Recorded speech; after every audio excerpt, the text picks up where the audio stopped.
Hello everybody. Welcome to the stream. How is it going? How's your Thursday happening?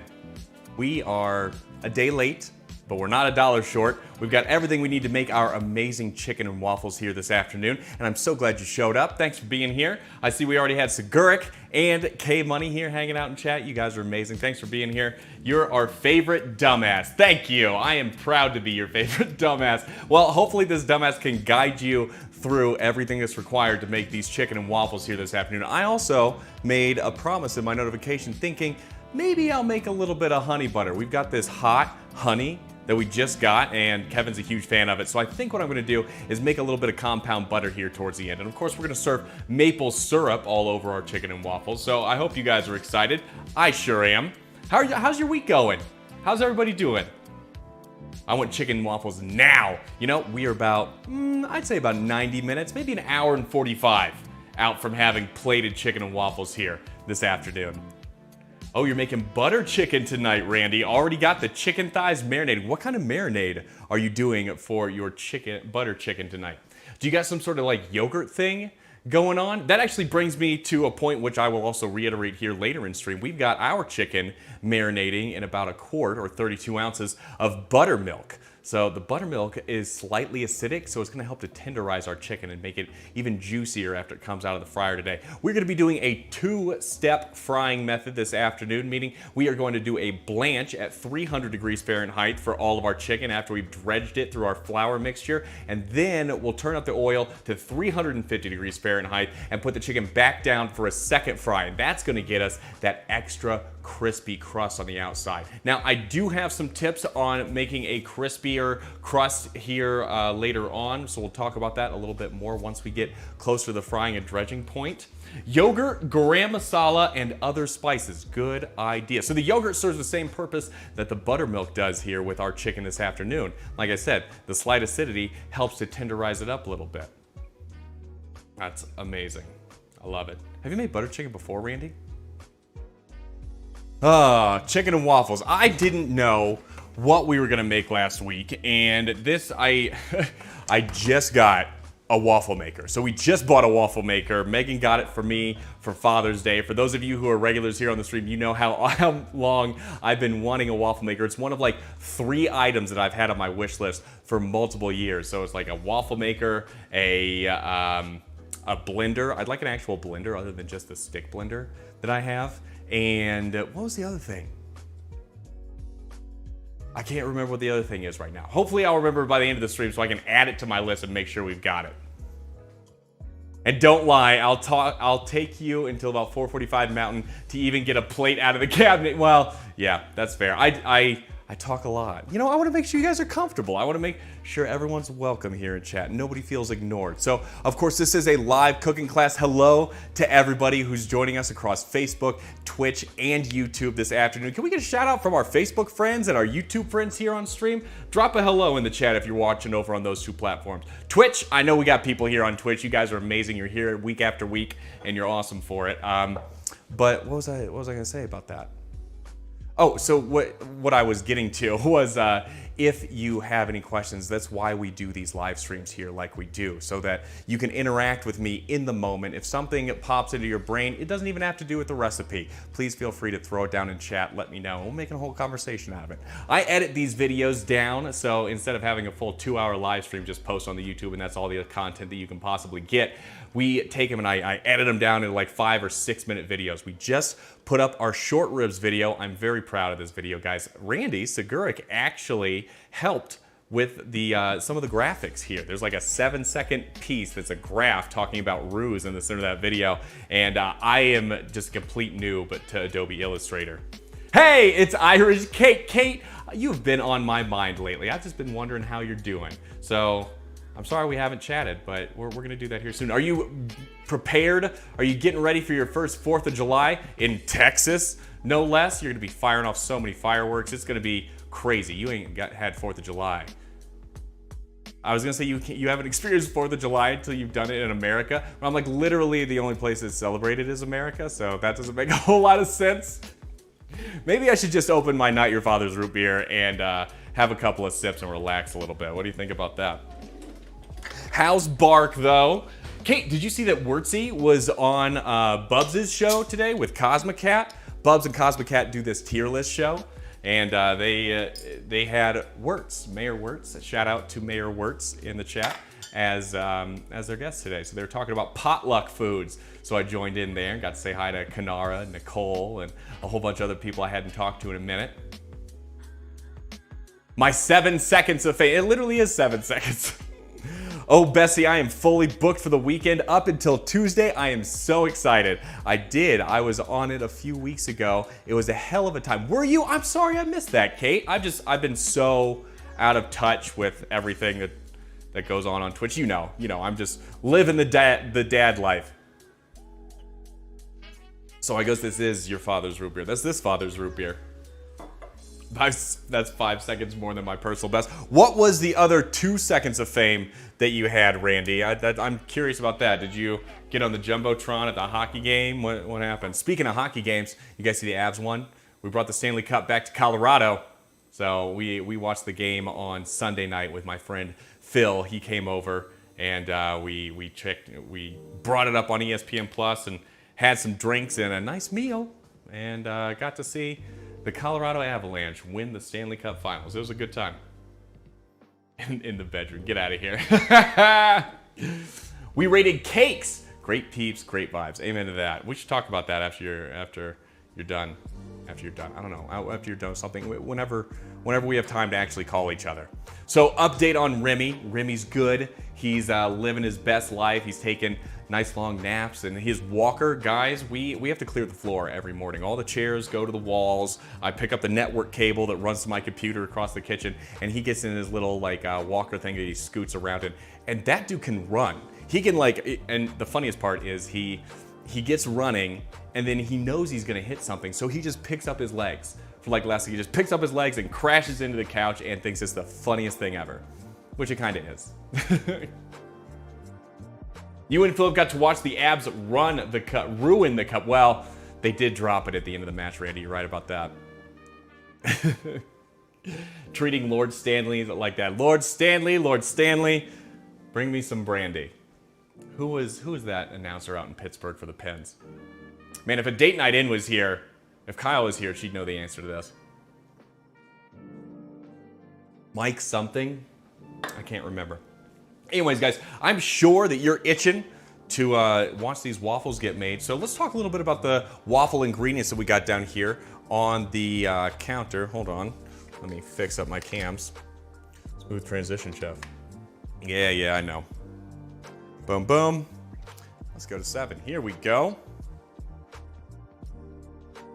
We have 2 1/4 cups of all-purpose flour. We've got 1 tablespoon of baking powder, 3 tablespoons of white granulated sugar. We've got half a teaspoon of kosher salt. I always trip over that one. 1 teaspoon of ground cinnamon right there. Oh, please make it. Please make it. Nope, it's not gonna make it.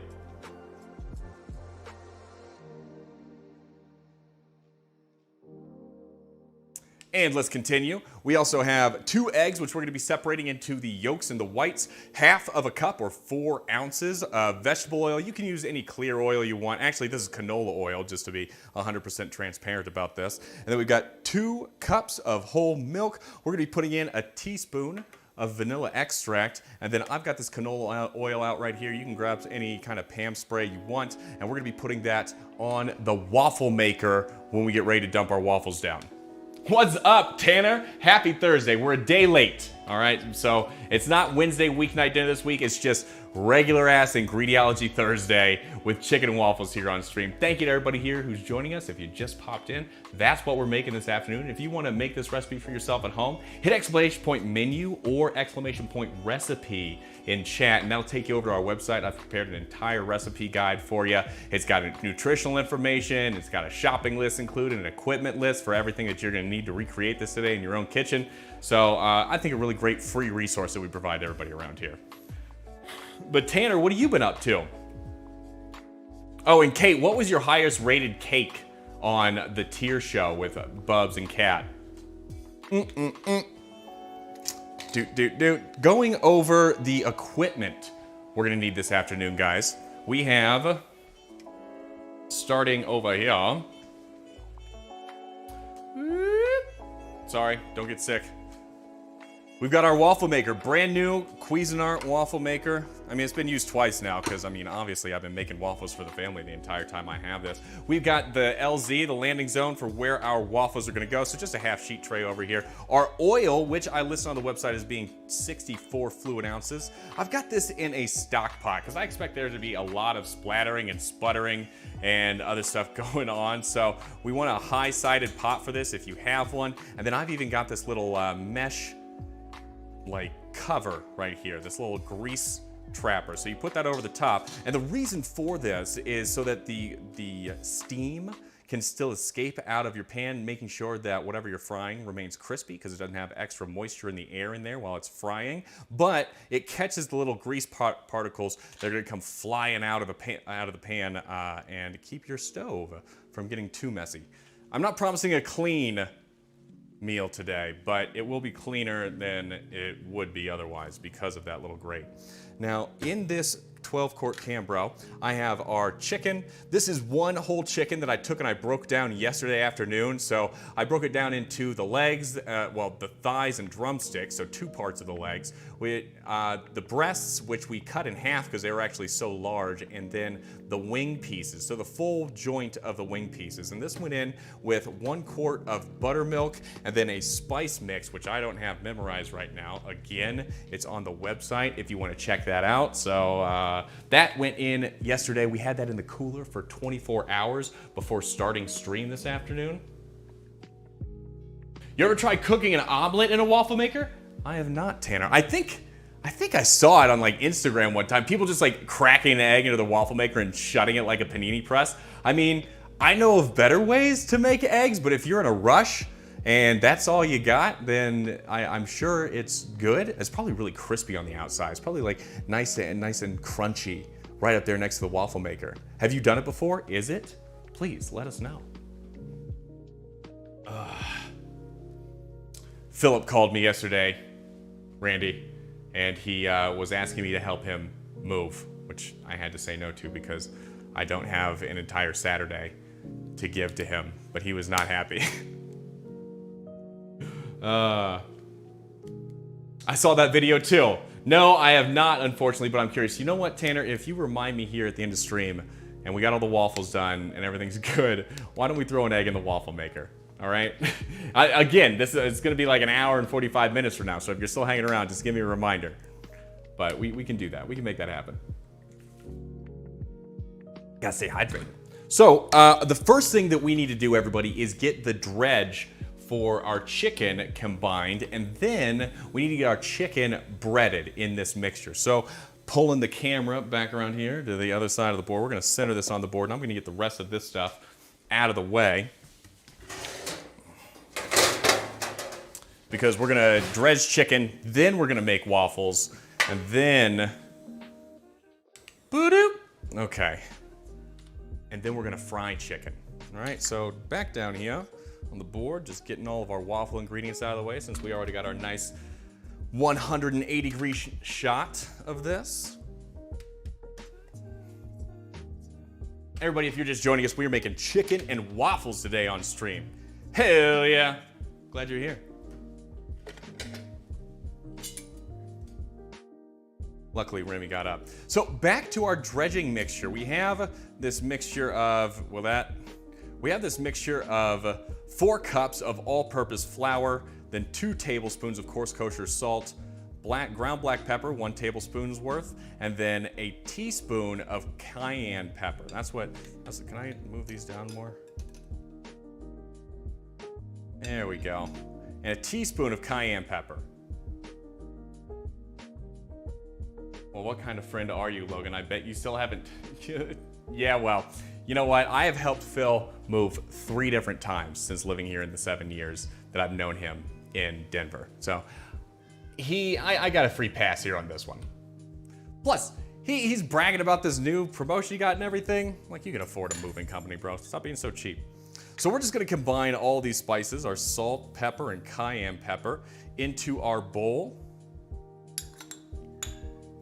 Get those all mixed. And then I'm just taking a whisk, and we're gonna get this all whiskied.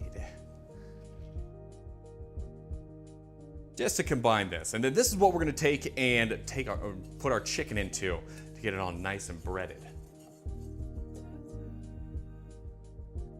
Last time I moved is the last time I'll do it myself, I'll tell you that. Me and 2 friends. Next time I'm hiring professionals like an adult. That's what we did when we moved into the house. I was like, we have moved, I think, at least 3 different times, Megan and I, in the time that we have been in our relationship together. And each time we did it by ourselves. And then this last time when we moved into the house, we're like, we are not going through all that again. Relying on friends, and you're putting them out, but hopefully you buy them some beer and a little bit of pizza. But yes, Randy, like an adult, we did the same. So let's bring our chicken. You gonna egg wash the chicken? So no, Tanner, I'm not gonna be egg washing the chicken. Great question though. I've already taken the chicken and it's been soaking in this mixture of buttermilk and secret herbs and spices. They're not a secret, they're up on the website. But it's been soaking in here for 24 hours, and we're just gonna take this directly out of the buttermilk and dredge it thoroughly in our flour. And then it's gonna go on a sheet tray, so let me get that all ready. Can somebody come kick Steven in the face so she stops meowing? Steven, hey, cut it out.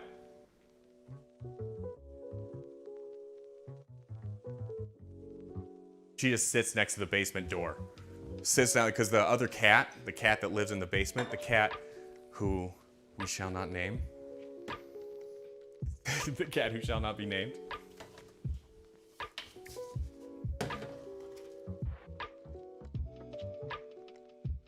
Ooh, guys, it is that time. I was so excited that we were going to be able to do this here today. New gloves. Boom! It's always so fun. All right. Throw away the plastic wrap and the cardboard. My back went out for the first time after that move. Is that right? Is that what you think is the root cause of all the disc problems you've been having, Randy? Whew. That's a good enough reason to hire movers right there.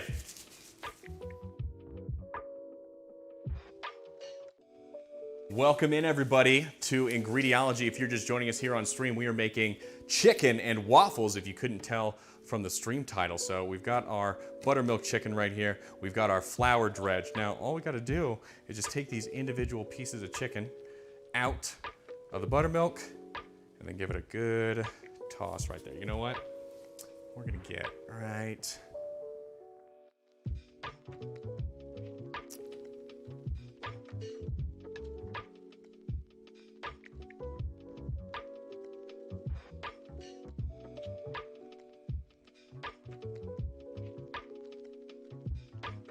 There we go. We're just gonna give this a good dredge. Now, as you're dredging your chicken here in the flour, everybody, press.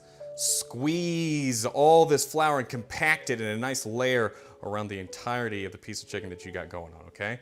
This is very important. You want a nice, thick layer. Sometimes, I've heard of people doing double breadings where it goes back into the buttermilk after this and then they do another press in the dredge. We're not gonna go that far here today, but we are gonna take and put this on our sheet tray just to rest. I'm just getting flour all over the keyboard. Oh well, it's a waterproof keyboard. What does the buttermilk do? Tenderize or flavor or both? Tanner, that's a great question. The buttermilk is slightly acidic, so it helps to tenderize our chicken. Boop.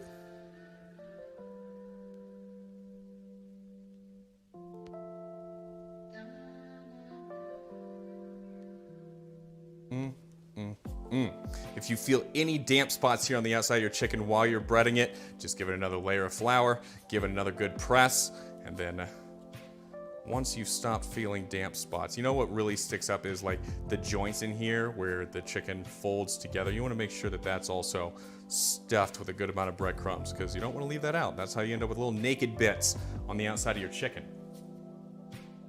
For schnitzel, for example, pressing is not allowed. Yes, Tanner, I would not press schnitzel, but you're also doing a 3-part breading procedure where you're going usually egg wash, then flour, and then breadcrumb. And you're right, that's different.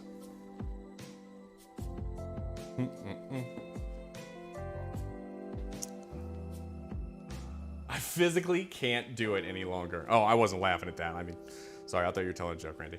I know you can't.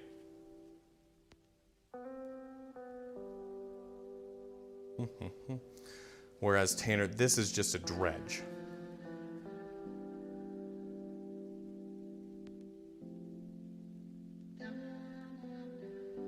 Some even put heavy cream in the egg wash for extra flavor. Indeed, they do. And I'm not opposed to that whatsoever.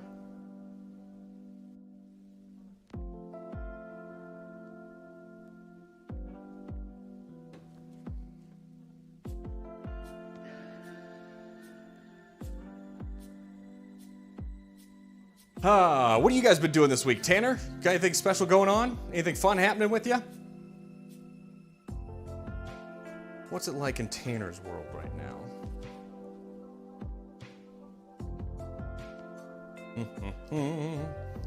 Guys, if you're just joining us on the channel and you haven't followed my YouTube yet, I'd encourage you to do so. We put up a new video last Friday on our short ribs. I'm very proud of that. It looks really nice. I'm happy with how it turned out.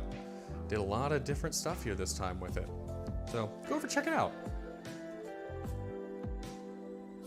Ooh, we got thighs. These are some thick thighs. Thick thighs.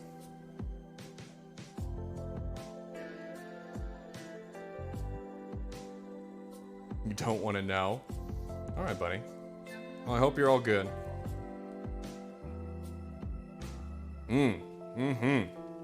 Yes, please. Now, I am going to be making a hot honey butter with this to put over the top of our chicken and waffles. We've already marinated our chicken in the buttermilk for 24 hours in the spices if you're just getting here with us. And right now, we're dredging all this.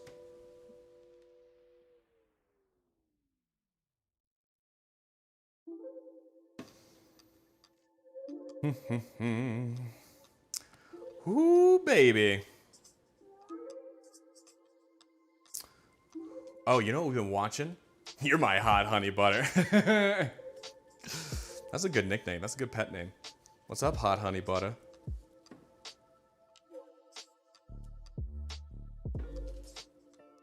So there's this new show on Apple TV, guys, called Loot, and it has Maya Rudolph in it. And Megan and I have been watching that. Megan, Kathy, and I should say. Kevin's been there for an episode or two, but he doesn't seem super interested in it. But it's basically Jeff Bezos' wife. I mean, that's like Maya Rudolph. Did I say Angelou? Not the poet or painter. Yeah, poet. What are the spices in your dredge? Kevin, that's a great question. Thank you for being over there on our Facebook page. Hello to all of our Facebook viewers. The dredge consists of 4 cups of all-purpose flour, a half teaspoon of cayenne pepper, 1 tablespoon of black pepper, and 2 tablespoons of salt. Oh yeah.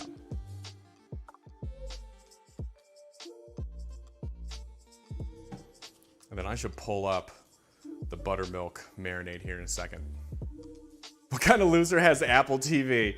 You know, I guess this kind of loser. We have almost every streaming service, so there might be like 2 or 3 we don't have. But we got the Disney Plus, we got HBO Max, we got Paramount, we've got Hulu and Netflix and Apple TV. So we get most things. Nah, I'm good. Going for a short sightseeing trip this weekend, maybe. Let's see. All right, cool. Go for a hike. You on a hiking trip? Sightseeing. Very nice, Tanner. Anyways, Maya Rudolph does a great job in that Loot show over on Apple TV, and if you guys haven't checked it out yet, you definitely should. I don't know why I'm schlepping for Apple TV. I'm not really, but there we go. Cameras look pretty good today. I'm happy with this. It's been so hit or miss here lately. But maybe I'm speaking too soon. It does tend to happen later on in the stream, so I'm probably just jinxing myself and shooting myself in the foot. Hiking, hell yeah, Tanner.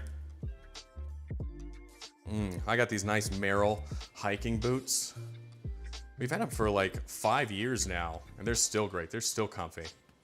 Like wearing pillows on your feet when you're going up the mountain. We haven't gone on a hike in a minute. We gotta hit some places. Okay. Press, press, press. Guys, if you're just joining us here on the stream, welcome to Ingrediology and our live stream cooking class. Today we're making chicken and waffles. So we're just dredging up the chicken, pulling it out of our buttermilk marinade and getting it into our spiced flour dredge.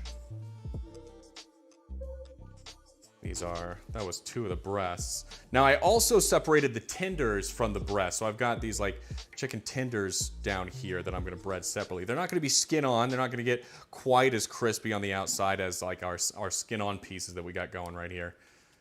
But it will be a nice snack to test out how we did in general. You know, you always eat the tenders first.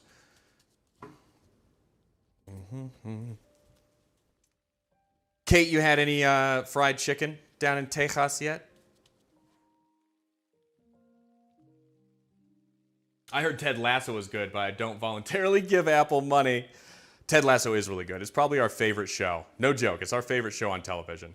It's amazing.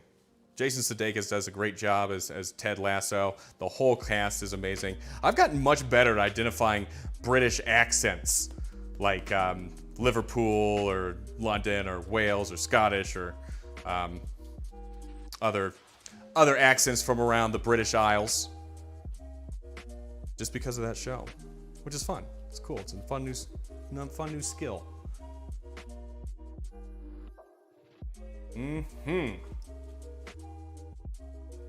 Any sauce? Yes. So Randy kind of answered your question already, but we're doing hot honey butter, and I'm also going to be doing a more maple syrup. You got to have warm maple syrup to pour over the top here, right? Hey, we got Tef Banow coming in with the sub. Thank you, sir, for helping support Ingrediology. Tef, how are you? We need to talk because I think that you've had a major life change here, if I'm not mistaken, and we've just completely fallen out of touch after you having left my place and going back to Europe. So let's set up a time to have a nice little video chat over on Discord, okay, buddy? But I hope you're well. I hope everything's going good for you. Shout out to Tef Banow. Can we get a shout out for old Tef down here in the chat, please? I'm gonna have to wash my keyboard before I do all this. Sorry I'm late. I will now ban everyone for 99 years. 28 months. Oh my God, I didn't even see that till right now. 28 months.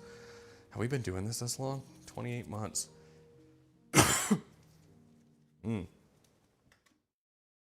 And then, of course, our tenders. You got to pull the tenders off the back, all right?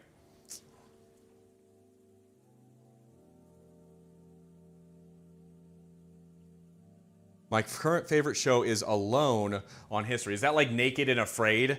Is that where they just like drop you out in the wilderness? Am I thinking of the right thing? Man, History Channel's gone down the pipes. Used to actually have history on it. But so have all those things. The Learning Channel and Food Network even. Travel Channel. All shitty game shows.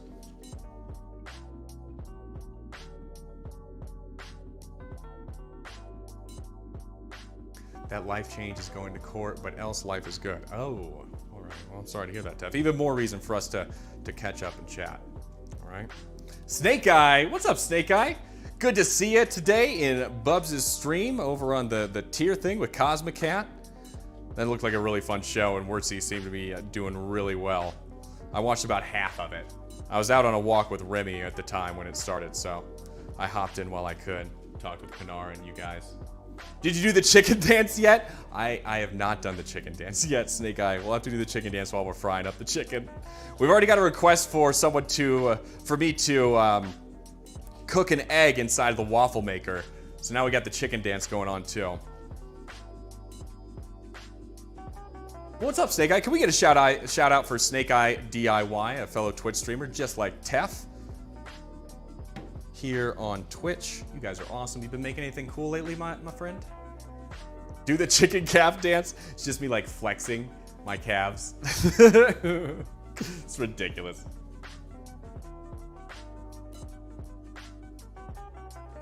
There we go. Thanks, guys. All right. We're good.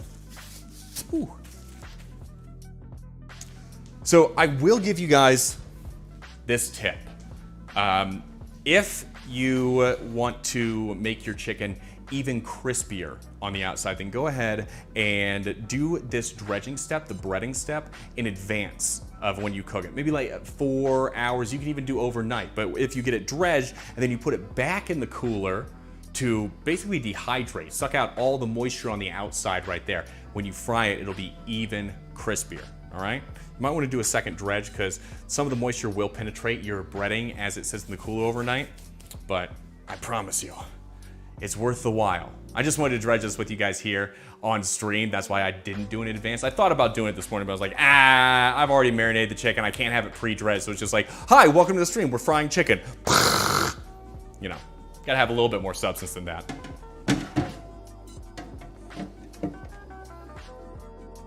All right. Please hold. Need to wash both my hands and my keyboard.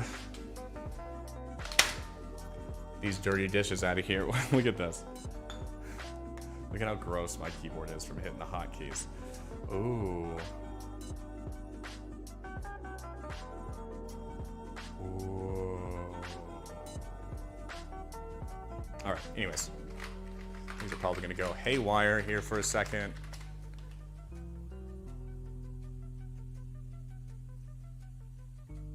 There we go. I could turn on the num lock, right? Nope, that doesn't work. Hi, Steven. Why are you complaining all of a sudden, baby girl? Oh, is that true? Is that true? I don't know if I believe it. Whoop. Let's get a shot of this chicken going around. Hell yeah. Just fry the keyboard too. You know what, Tanner? It would not be the first time that I have fried a piece of equipment here in the kitchen. Wow, it just doesn't have that chicken in focus, does it?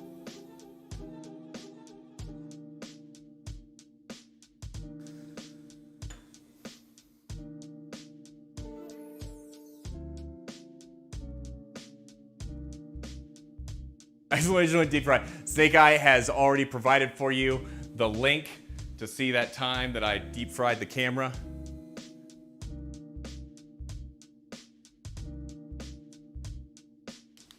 All right, guys. So we've got our chicken dredged up, ready to go. And now we need to check in on our oil before moving on to our waffle recipe. If you're just joining us here this afternoon, we're making chicken and waffles. So sit back, grab a drink and a snack, and enjoy the stream. Ask questions in the chat. Watch that stupid video of me deep frying something. Ridiculous. What can I say to this? It's already clear it's gonna be good again. Lick the keyboard? No, thank you. You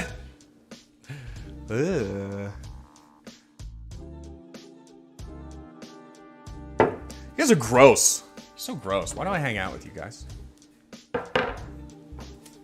All right. Chicken, ready to go.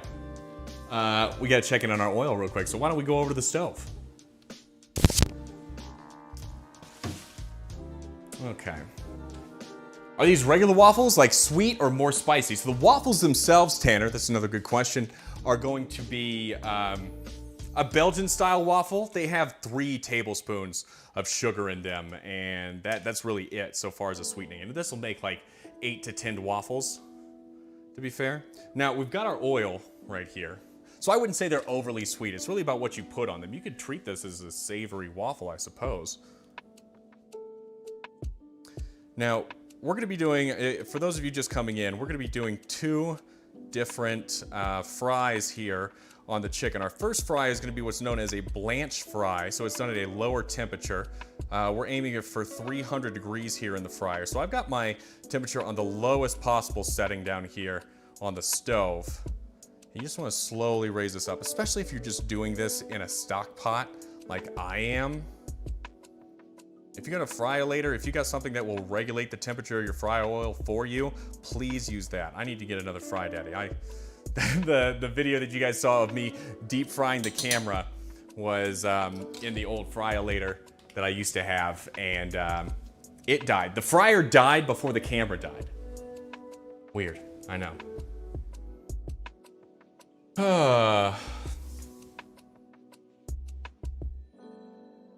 There we go, just gonna mess with that a little bit. Okay, hi, hello everybody. I'm back. I got iced tea and some licorice. We need to make more of that salted black caramel licorice. Salted caramel black licorice. That's how it's done. Yes. And I'm going to use actual black food coloring this time so the caramel doesn't seize on me. So we saw that our oil is only sitting at about 240 degrees right now. I took and I increased our temperature a little bit there. Took it from like the absolute minimum low to like maybe what you would just call regular low at this point. There we go, there we go. Chicken fried waffles sounds good. Chicken fried waffles. What if we like took the chicken after it's been dredged and then coated that in waffle batter and fried that? It'd be kind of like a chicken corn dog, but with waffle batter instead. No need to make hard candy. What else is up, guys? So, we're waiting on our fryer oil to come up right now. We've got our chicken dredged. It's hanging out. I should preemptively just get rid of my flour. And then we need to pull out the stand mixer because we're gonna be getting our our waffle batter here all ready. I honestly didn't even have room today.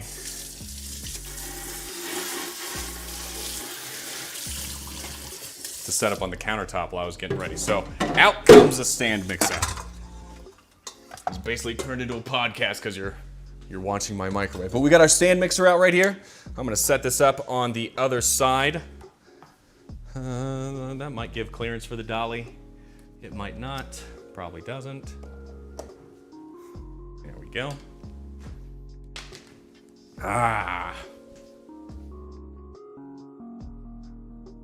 Whew. So we're using the stand mixer this afternoon, guys, because after we separate our eggs, we need to whip those egg whites into stiff peaks. So the easiest way to do this is just gonna be with a stand mixer. So you wanna make sure that you attach your whisk. Put this right here.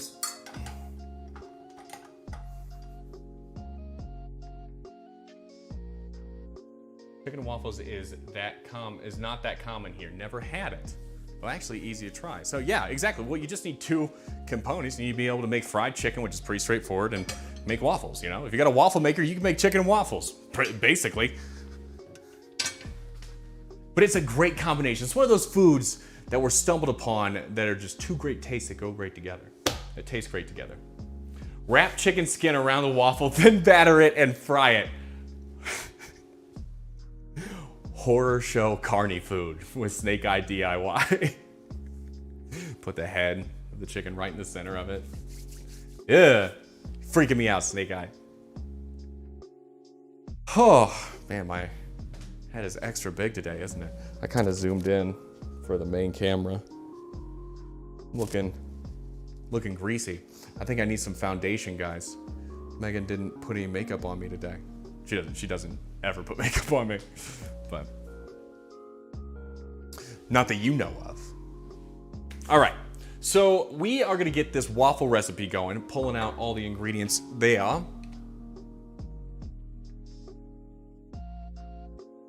Let's get a large bowl. Mix all this up in. We're gonna want 2 bowls for this, guys. One bowl is going to be our wet ingredients, and the other bowl is going to be our dry ingredients. And then we're gonna combine our wet bowl with the dry bowl. Make sense? So, first, dry. Whew. I'm quite floury today. Using a lot of flour. Greetings, chef. What's going on? Welcome to the stream. ZHVV1, hello as well. How are you guys? Good to see you. You say you're watching with the audio muted, which I think is what that tag means. So apologies, you know, if you can't understand what things are going on. I don't have a closed caption extension installed on the stream. Not for a minute. Boom, boom, boom. Let's go back to 7. Want a cake recipe I made? Absolutely, Z. If you want to share any of the recipes that you make at home, then we actually have a Discord. So hit !Discord there in chat. It'll spit the link back out for you, and we would love to see that recipe over there. Thanks. Triple chocolate, baby. Hell yeah. All right, so we've got 2 1/4 cups of flour.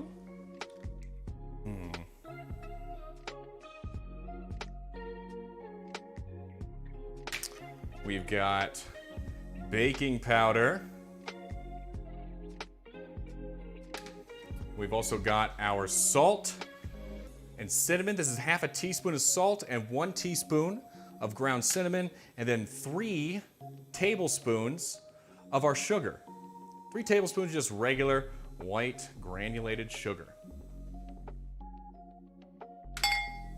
How young are you actually, Logan? Thank you, Tanner, for phrasing it that way. How young am I? I'm 32. I had to think about that for a second. You like get into your 30s and you're just like, I'm not even really keeping track anymore. But 32, 33 this October. What are you guys drinking at home? And Chef, I'm a host. Hey, thank you so much for the host. I appreciate that. So you're a fellow streamer. Can we get a shout out for Chef MDT second? That'd be awesome. We always love to support our fellow food and drink creators here. I'm sure you already know, Chef, food and drink is a very welcoming community. If you need anything, if you want some advice, let me know. Again, just like I gave to ZH, the Discord's a great place to hit us up. All right, so if you got any questions or whatever, I'll give you a follow back here momentarily as well. So welcome to the stream. It's great to see you. There we go. All right, so back down here on the board, everybody. We've got those aforementioned ingredients, and I'm just gonna take a whisk too, and like we did with our dredge for our chicken a minute ago, whisk them together, just to combine them, all right?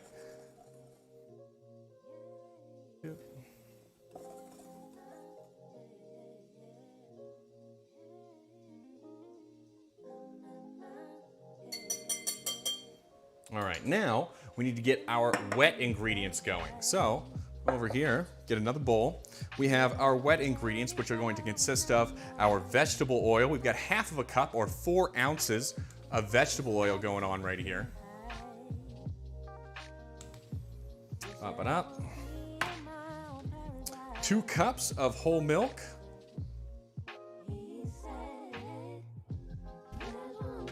A teaspoon of vanilla extract, which I am just going to eyeball. There we go. So, Chef, what do you cook on your channel? Oh, we got a new follower. What's up? Chicken Kona. Chicken Kona. Welcome to the stream. My name's Logan. You're joining us here for one of our weeknight dinners on Ingrediology. We're making chicken and waffles, baby. So we've already gone ahead and we've dredged our fried chicken. We're waiting for our fryer oil to come up to temperature, and we're in the process of making our waffle batter at the moment. I should probably plug in the waffle iron. Yeah, I'm gonna do that real quick. Just get it all nice and preheated up. All right. Now, for the last part of our wet ingredients that we're gonna be adding here into the bowl, we need to separate our eggs. I'm just gonna take 2 of the bowls I did earlier. And we are gonna put egg yolks in one and egg whites in the other. I really only need another bowl. Like I said, egg whites in one. And then egg yolks are gonna get added to our wet mix with the rest of the ingredients we just did. Hey chicken, what's up? Welcome to the stream, good to see you. Kona, did I get it wrong? I'm sorry. Kona.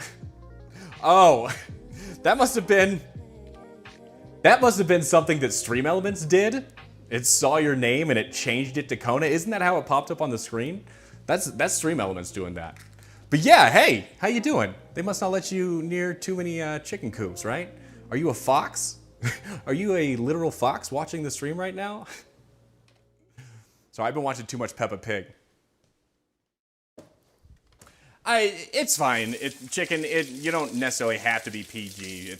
It's more like PG-13 around here. Sometimes R when I really fuck up, but you know, just don't go too crazy.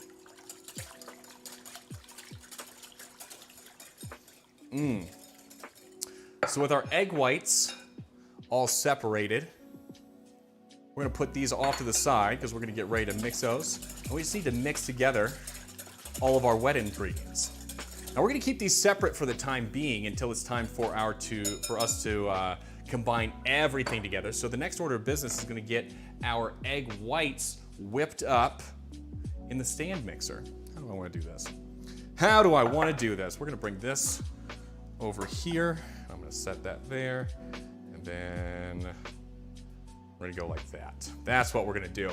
6. Hey! So we have 2 eggs worth of egg whites hanging out here in the bowl. Shit. That was almost very bad.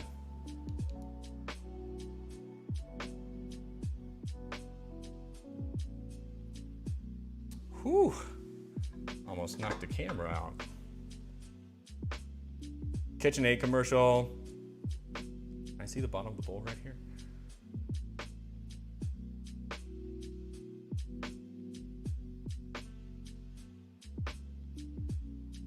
Sorry guys, I'm making sure that these shots are good because I do edit these videos on YouTube. We're also a YouTube channel. Wait, what's going on over here? I'm sorry, I'm missing things in chat as I'm like trying to set up for our egg whites. We're also in which chat to send. So ZH, you can send it in the Twitch chat. You can, oh, you mean what part of the Discord? I think we have, there's a section called the 3-ring binder, but there's also a section for your recipes. So I post all the recipes that we do here on stream in the 3-ring binder section, the links to our website, which, by the way, guys, if you want to cook this recipe along at home or you just want to do this in the future, then hit !menu or !recipe in chat, and we've got an entire recipe guide laid out on the website. But Tef, maybe you could help him with that? Because I'm not exactly sure where that's supposed to go. You get 1 fuck per stream for a PG-13 rating. Well, I already went further than that, unfortunately. So I guess we're in R. Hey, we're in R territory, everybody. But yeah, like Tef was saying, go ahead and follow our YouTube guys because we take these streams and we edit them down into much more digestible pieces of content. We just posted our short ribs video. I'm very proud of it. So go check it out if you're looking to make some short ribs. We also got carbonara and ketchup-free meatloaf, poke bowls, biscuit top chicken pot pie, tiramisu, creme brulee. Anyways, we need to whip our 2 egg whites that we just separated out into stiff peaks. So I'm gonna get that going here in the mixer for us. Let's take a look. Let's take a look down in here. We're just gonna put that on high. Sorry for the noise, everybody.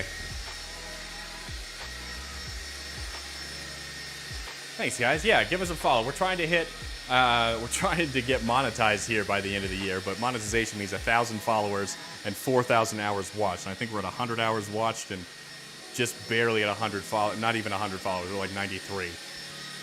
Yeah, every little bit counts, right? How do you eat an elephant? 1 bite at a time.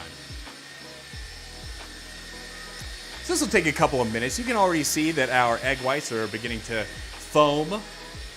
Now, an important thing, everybody, when you're whipping egg whites, it's extremely important that you do not have any fat present in the bowl. So let's say one of our yolks were to break while we were separating out our egg whites, and you had a little bit of yolk floating around in your white. Well, that's bad news, and those aren't going to fluff up at all right? Or maybe you're using your bowl for something that contains fat, say heavy cream. You're making whipping cream before you're making your meringue. You're not going to want to do that. You're going to make sure the bowl's completely clean, because any fat molecules that are sitting around in your egg whites are going to prevent them from becoming stiff peaks like we're going for right here. Just a good tip. Ilara, hello. Welcome to the stream. Happy Thursday to you, my dear. I'm glad you're here. How's your week going? And Chef, what kind of food do you like to stream? What would you say is your specialty cuisine? And did we get a shout out for Chef, by the way?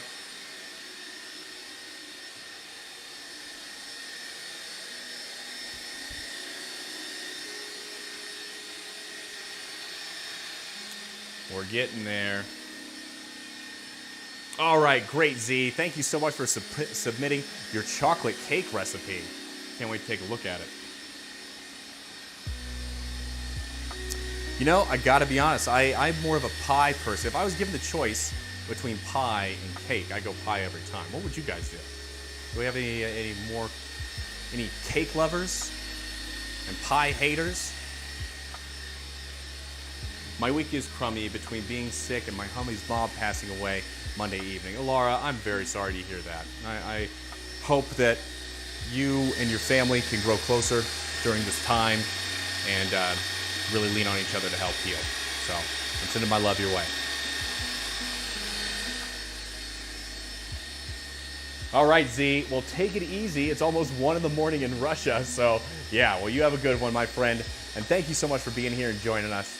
You're awesome.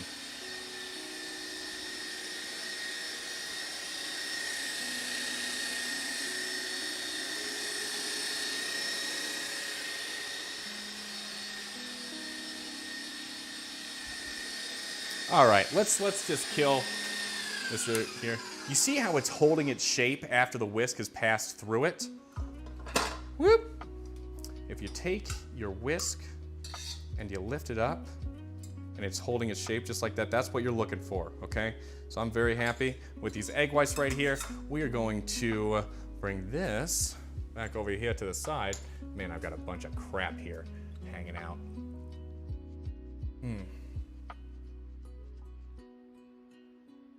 All right, we're gonna get this sheet tray of stuff out of the way.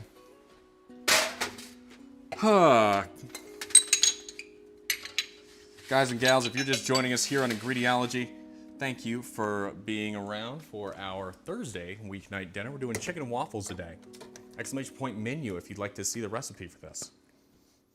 Now we're gonna keep the canola oil out.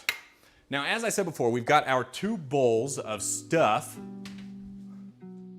One is well, we've technically got 3 bowls, right? But we've got our wet ingredients and we've got our dry ingredients from our waffle recipe. There we go. And then, of course, we have our freshly whipped egg whites that are stiff peaks. You're gonna wanna get a whisk on hand for this, but you also want a spatula. So I've got a nice spatula right here, all right? So first, we're gonna combine our wet ingredients with our dry ingredients.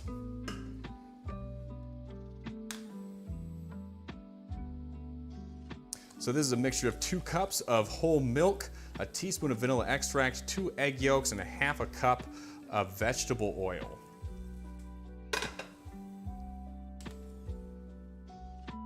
We're just gonna get these combined so there's no dry spots remaining. In the dry mix, we have 2 1/4 cups of flour, 3 tablespoons of sugar, 1 tablespoon of baking powder, half a teaspoon of kosher salt, and 1 teaspoon of cinnamon. You want to make sure this isn't lumpy before you add in your egg whites. Reason being, after we add in our egg whites, we're going to be folding those in. The egg whites are going to help make our batter nice and fluffy. And so we have to be very specific in the technique in which we use to combine these. We're going to be folding, which is why I have a spatula out with our egg whites right now to combine this by lifting and taking our batter over the top in a circular motion. Does that make sense? That way we're not pressing down and deflating our egg whites, which is going to make our waffles more dense. Ooh, we had a cake and a pie poll. Tart, yes. Cake, no. I'm hoping the doctor can schedule me to get my tonsils removed. They're giving me too much pain. Oh, I'm sorry, Laura. You gotta get those tonsils out. That stinks. Whoop. Let's go like this. There we go.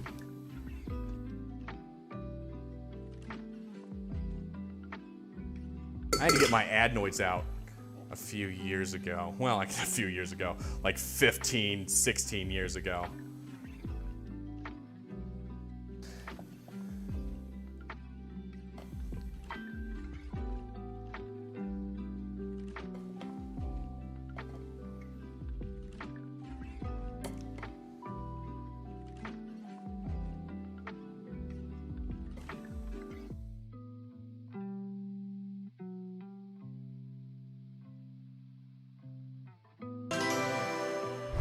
Hey, Aunt Sue.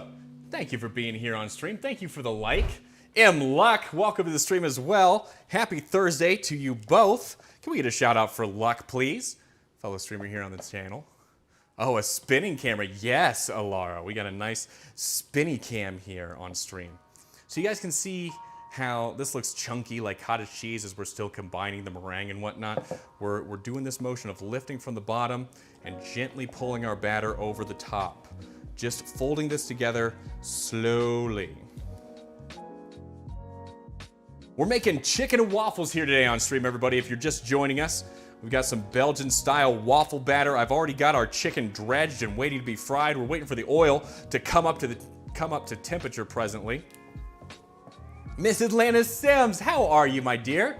Wish I knew you were on. Oh, I know. This was kind of an impromptu. Not really impromptu. We had to push yesterday's stream. It got to Wednesday, and I hadn't cut up the chicken and marinated it on Tuesday evening. And there were also some shots that I wanted to get for Shrimp Fra Diavolo as I was editing and whatnot. So I was like, you know what? I'm going to focus on the stuff that I need for editing today, and then we'll do the stream tomorrow when the chicken's had time to marinate. And I also got shots of me marinating the chicken and breaking down the chicken and stuff, which we didn't do here on stream today because it was already sitting in the buttermilk.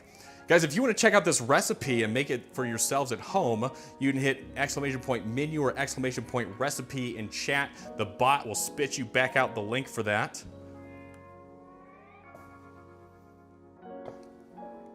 That camera dolly makes it look like a Michael Bay movie. Wow, I'll take that as a huge compliment. I mean, I don't particularly enjoy Michael Bay's movies, but I do like the directorial style. His action scenes are unmatched, to be fair.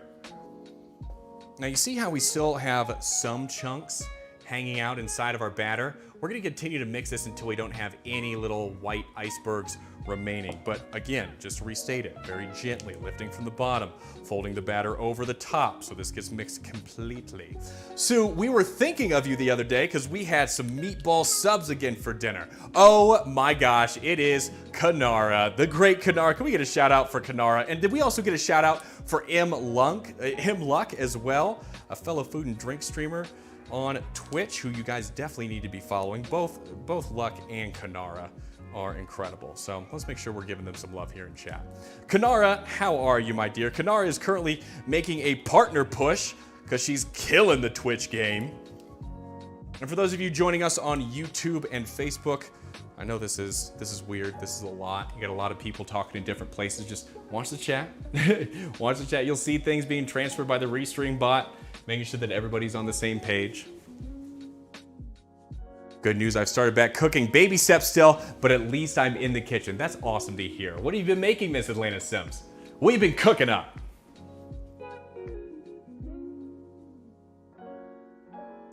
Hell yeah. Thank you, Taff. Thank you, Taff. I appreciate you. Miss your fucking face. Oh, we've had... God, guys, there's a couple of you in here who weren't around on the last stream, especially because we raided into Kanara. But we went back to the Indy 500 in May and saw the race, and then we spent like 8 days out there, and then the day we landed we got COVID, and then I had COVID for 10 days. So I was gone for like a solid 5 weeks until we got back on stream and everything, until I was feeling up to even doing the stream. So I'm glad to be back, glad to be posting stuff again and editing videos, but it was a rough one. That was my first experience with COVID. I had been vaccinated and everything, but I hadn't, I'd never caught it before, and I had it the worst out of anybody in the family. Oh. But what's new? Tef is on point. Tef is always on point, Luck. You know this. You know this, man. Ah, there we go. Yes, and Miss Atlanta Sims. Thank you very much. Follow all those awesome streamers, guys, that Tef just put down in chat. Did you guys get to see Bubs and Wirtz and Cosmic Cat today? That was a fun stream. I watched as much of it as I could. I got caught out in the rain while I was on my walk, Kadar. I sent you a picture of Remy while we were out on our walk. That's why he was just hanging out in his stroller and I was in my sunglasses.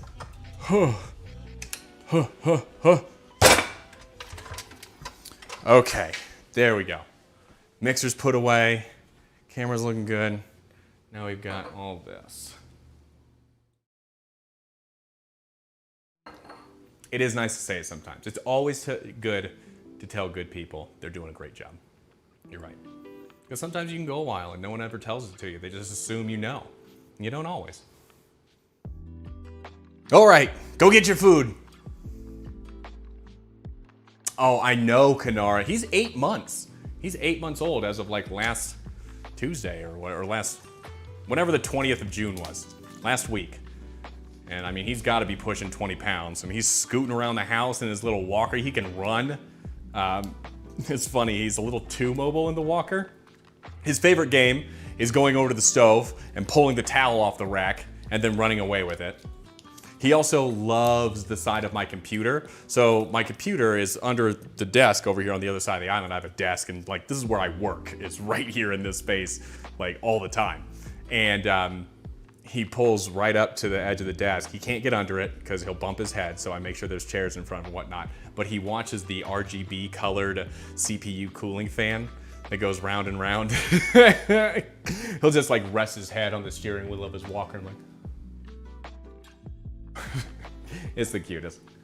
Oh, Megan says he looks more like me every day. But he's got his mama's big head. Get smacked. Let's go check out our oil, everybody, before I say anything else stupid. So we've got our oil over here. This is 64 ounces, half a gallon of canola oil, everybody. Now I've got an InstaRead digital thermometer right here. We're looking for 300 degrees. We're gonna be frying our chicken twice. So our first fry is gonna be at 300 degrees where we're gonna be blanching it. And if it's a little bit over 300, that's fine because we're gonna put like 4 pieces of chicken down in this for our first blanch, which is gonna drop the chicken anyways. But after it's gone for about 10 minutes, we'll pull out those pieces of chicken. Boop. After it's gone for about 10 minutes, we'll pull out those pieces of chicken and let them rest on a separate sheet tray. Oh, I haven't shown you guys the chicken. And then we'll raise our oil temperature from 300 to 350 degrees, and then that'll be our second fry.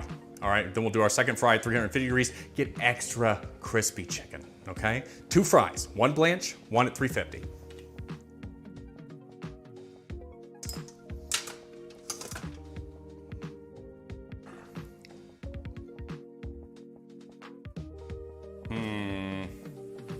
I don't know. What should I do, folks? I'm gonna bring this over. Oh, you guys are all seeing this. I'm sorry to be swinging you around. I thought the camera was off and we were on main cam again. Okay.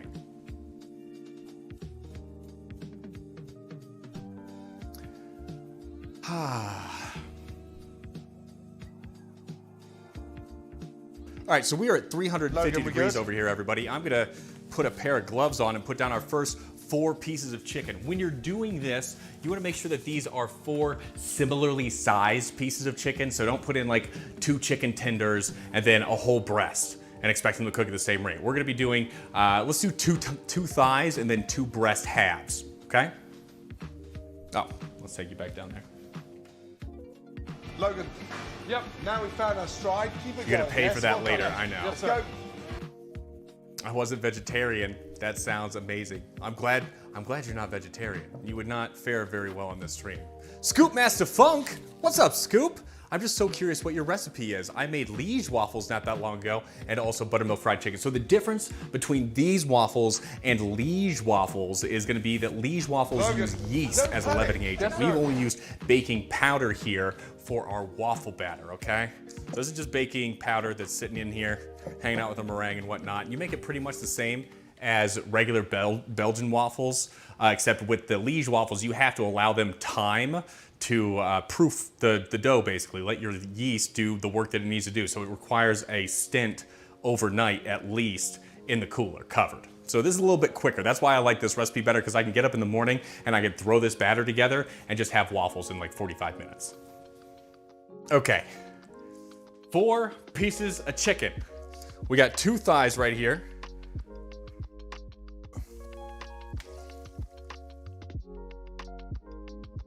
then let's do 2 breast halves. Just 1 breast half, and then another breast half.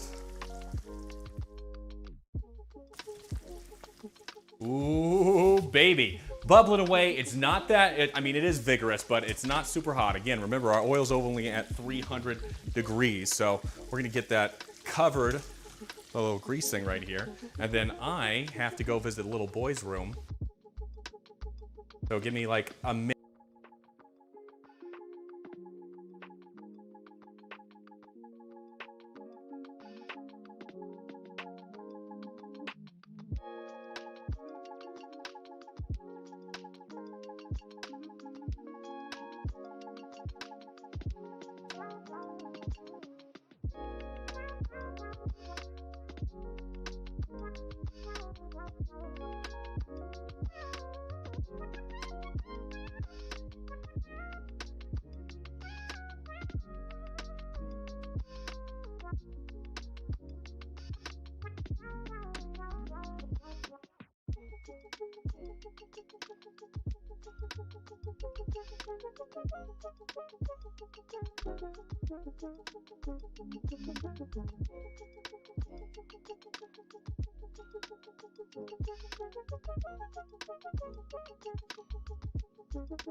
Sorry, everybody, I'm back.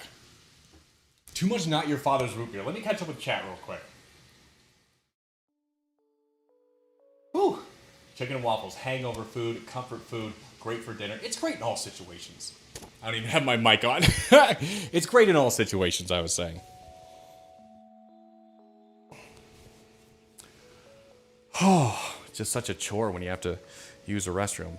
I'm usually pretty good about that. I'm clearly losing my ability that I had as a line cook to hold my pee for like 6 hours at a time. Have you ever had raw chicken tartare? Snake Eye, I have not, nor will I ever have raw chicken tartare.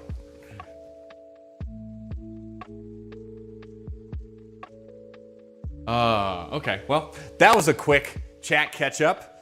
Let's go back to our chicken that's frying. Oh, baby. I need a pair of tongs. ¿Dónde están mis tongas?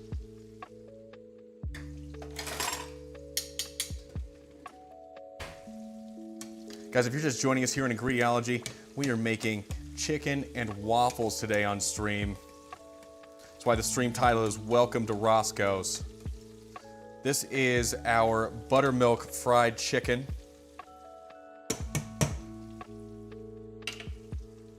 Doing its first blanch cook at 300 degrees Fahrenheit, all right? If you'd like to make this recipe at home, you can hit ! menu or !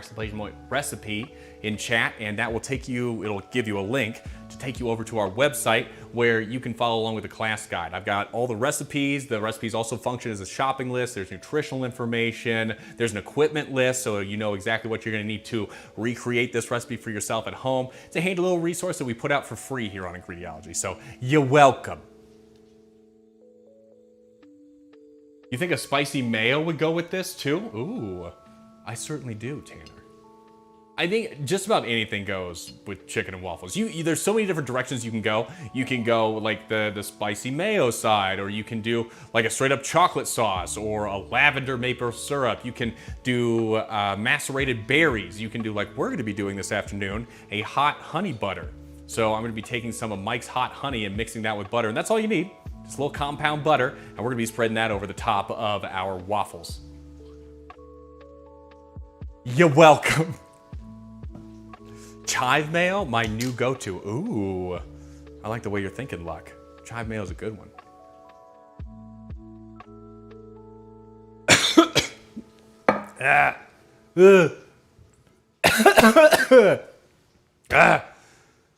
Wrong pipe. Okay. So an aioli with chives in it. It's customary in New Zealand to have it with syrup and vanilla ice cream. I personally don't like the ice cream chicken combo. Do I have any ice cream?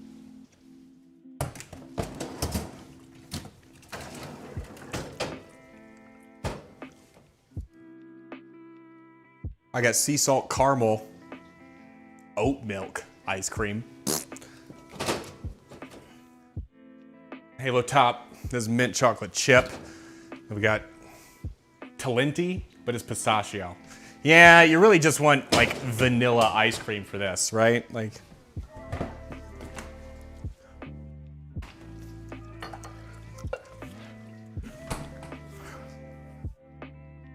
That's the best ice cream? Wait, which is the best ice cream? Vanilla or the Halo top stuff that I picked out?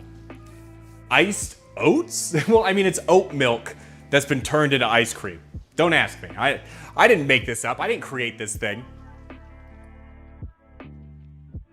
Let's get a sheet tray out with a wire rack that can be our landing zone for the chicken for the final time. Okay, that can go there. So the chicken that we're frying right now, down in the pot, that's gonna be coming out of the oil, because again, we're only blanching it at 300 degrees Fahrenheit. We're gonna put it in for a second fry.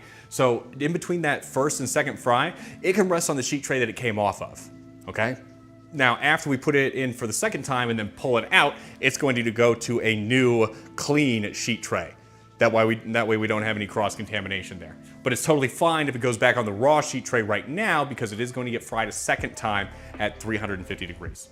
Make sense? Salted caramel is the best. I mean, salted caramel is one of the best flavors, hands down. I think I had Talenti salted caramel, which has like little, they're almost like miniature Rolos spread in throughout it, like caramel-filled chocolates. For those of you who don't get Rolos in your country. C Films, what is up, my friend? Hello, I'm doing great. How are you doing? You know what? You already cut me off in the past because I was gonna ask you how you're doing. So I'm doing well. Things are going good. We're a day late here on the stream today, but you know that it is what it is. Things happen. I'm a dada, so dada's got a dada. Dada's got a dada. Logan, we good? So we went out here today on Thursday as opposed to our normal Wednesday stream. Anybody joining us here over on YouTube? Say hello in chat. Give us a hi. And guys, if you already follow me on the YouTube, do me a favor. Pull up the YouTube stream. You could totally interact in the same way. HR, I'm not trying to drive you off Twitch. You can remain on Twitch. But here's the thing. I'm trying to get watch hours on my channel. I need YouTube to see that people like me. And it judges watch hours by that. And a live stream is like the best way to get watch hours, because I do hundreds of minutes for each stream. And so if I've got like even 4 people hanging out in there, it's like over 500 minutes of watch time that I get, which helps me in the analytics, helps the algorithm, you know, put me in the proper place, blah, blah, blah. But if you have the ability to, just saying, if you haven't followed us on our YouTube channel, please go do so. I take all these live streams and I edit them down into shorter versions, like 5-6 minute versions of our recipes that we do here each week. I'm very proud of this last one that we did here. It's short ribs. Included a lot of cool stuff. I like the timing, I like the pacing. I did some good graphical work with some After Effects stuff. So it's looking up. It's just it's a slog, you know, getting the YouTube channel started. Explain a Rolo to the stream. So C Films, that's a great question. A Rolo is just a chocolate. It's like a, here, hold on. 5, there.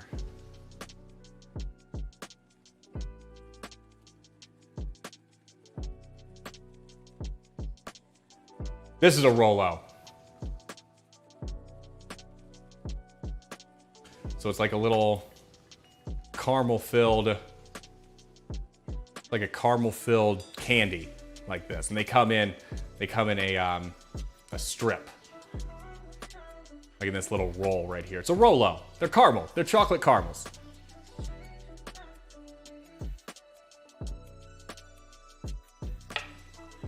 Thank you, Miss Atlantis. I watch the YouTube. Hey, thank you, Tev. I appreciate you. That helps. Helps a lot. All right, how's our chicken doing over here? We're at our first blanch, everybody, just 300 degrees, keeping it low, making sure the chicken gets cooked through, and then we're gonna put it in, again at 350 to get it extra crispy on the outside. Now let's take the temperature on our oil right now to see how hot this is as we're sitting in the oil. Because from the looks of it, I would bet we're like around 250. Not even. So guys, this is a good demonstration of why we only want to do a couple of pieces at a time when we're frying, because we dropped 75 degrees by just putting 4 pieces of chicken in here. So we want our temperature of our oil to be somewhere around 300. We need it at 300 so it cooks this chicken through and it doesn't come out too soggy. Again, that's going to be something that's helped in our second fry at 350. So I just turned up the heat on our oil a little bit, okay?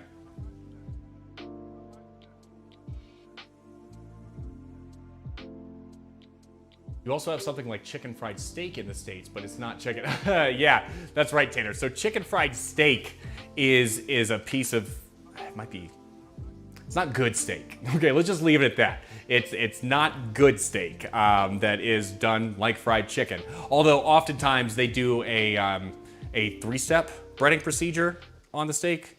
I guess you could soak it in buttermilk just like we did with our chicken, and then dredge it in flour like we have here. But I generally see it where it's almost like schnitzel, where it's flour, egg wash, and then a breading or a batter of some kind, and then just fried. Now that steak has been tenderized, either pounded with a mallet, or you took it like a jacquard, which is the spiked machine that like you press down and the spikes pop out and like make tiny little cuts all across your meat. That's known as a jacquard. J-A-C-C-A-R-D. J-I-C-C-A-R-D? Jacquard. I don't know. But it's really popular in gas stations with white gravy, with country gravy on top of it. Rolo is Rolo here, so all good. Okay, Scoop, good. Were you the one who asked? Do you prefer YouTube or Twitch more? That's, no, C-Films was the one who asked. Sorry, Scoop. Do I prefer YouTube or Twitch more? I've been much more active. Dorito Sale X, thank you for coming into the stream. Happy Thursday to you, my friend. We're making chicken and waffles today on stream. Where are you from? Let us know over here in chat. We're talking like YouTube versus Twitch. I mean, YouTube is better for the evergreen kind of content. These 6-minute, 8-minute videos that I'm creating out of the streams, out of all the footage that I kind of piece together out of the live streams. It's much better for that, and in terms of like discoverability, people engaging with it. Like I've already gotten more views on my YouTube videos than I've gotten on my streams all year. You know, there's other factors in that. Going away from maternity leave for 3 months, being gone for 5 weeks because of vacation/COVID was another contributing factor. So things have dropped in terms of viewership on the live stream here. It's not compared to like this same time last year. We were pushing closer to that partner status at this time last year. But yeah, life is life, you know. Things take priority. So it's much easier for me being a dad to do like 1 stream a week as opposed to 3 like we used to. And then just focus on that 1 stream and making it into a YouTube video, which then sits on the YouTube channel and people can watch over and over again, or new people can discover the channel. This is like a perk, all right? Most YouTubers don't do this because they don't know how. It's kind of complex to do what we're doing right here. I know I'm fucking up a lot and things are changing all the time here on the stream, but in terms of quality, I think we're doing pretty good.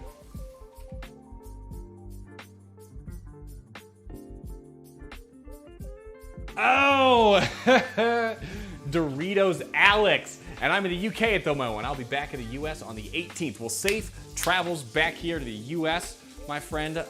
Thank you for joining us on the stream again, or for the first time here, Alex. Now, we do these weekly cooking streams. Like I said, we're doing chicken and waffles here today. And if you'd like to make this recipe for yourself at home, you can hit !menu or !recipe in chat.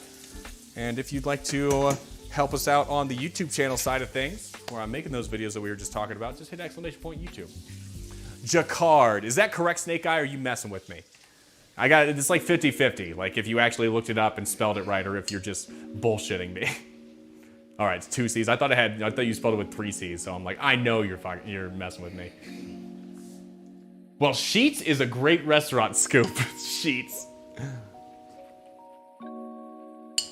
You know where I've not been, that I heard mentioned again today for some reason, was Buc-ee's. That gas station chain out of Texas. Apparently they have good food.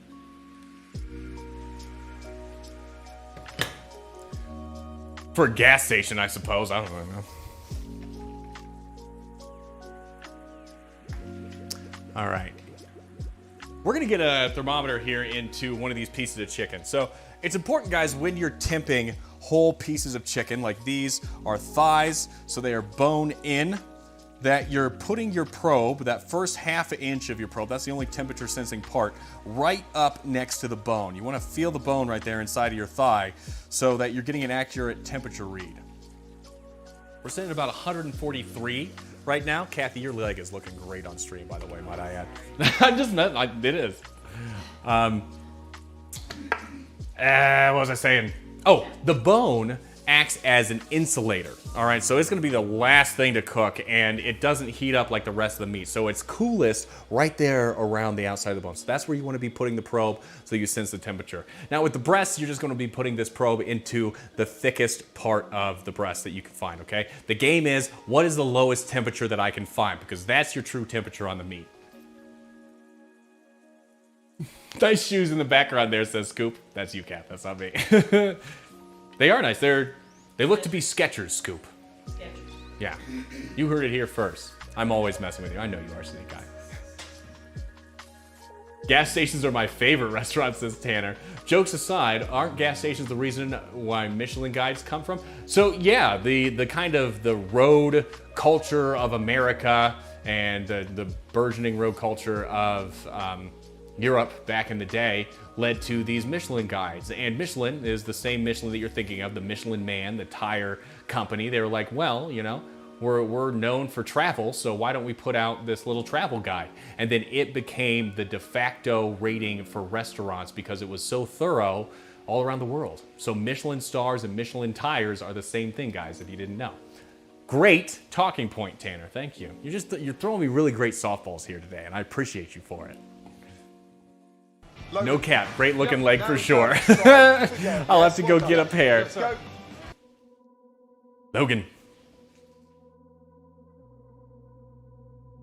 Why isn't that playing? Soundless browser source, whatever. Oh well. Logan, talk to me. Skechers as a sponsor. I mean, if Skechers wants to sponsor a stream, they're more than welcome to. They're not gonna reach more than a couple hundred people, so I'm not gonna make anything for money, right? I don't make any money anyway, so it doesn't matter.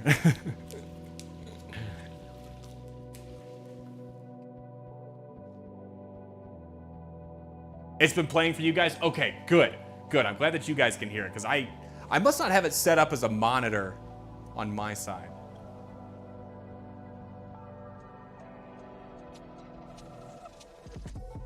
That was my last softball, though, for today, dude. Gotta sleep. Good night, everyone. Bon appetito. Tanner, thanks again for being here with us. We'll see you here next week, hopefully. Get to sleep, my friend. Rest up. Have a fun hike here later in the weekend. All right, take care of yourself.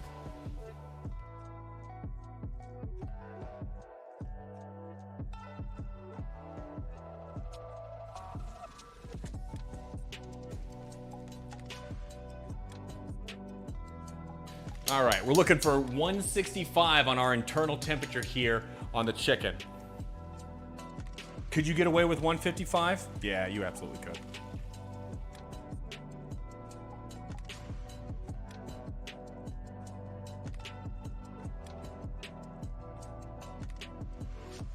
Now see, I put that probe in a little deeper because I was like, is this really the center of the breast? And it dropped a couple of degrees. So like I said, the game is what is the lowest temperature that I can find in here. So I'm at 155. We're gonna give these another like 2-3 minutes here in our 300-degree fryer oil, and then we're gonna pull it and get another batch of chicken started here. After we get the second batch of chicken down, everybody, why don't we do our first round of waffles? I've got the waffle maker heated up. We've got our waffle batter already done, sitting here, ready to go. There it is, right there. Ooh, baby. Oh, baby. Oh, baby. Okay, sorry.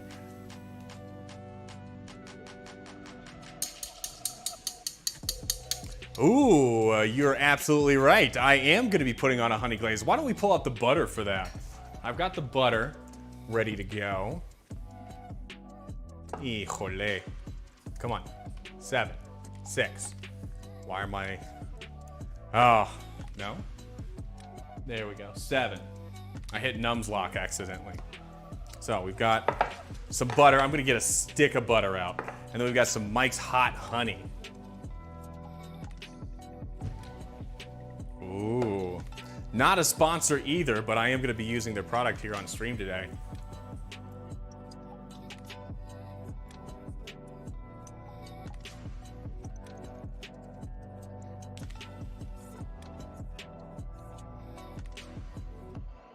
I need another bowl out.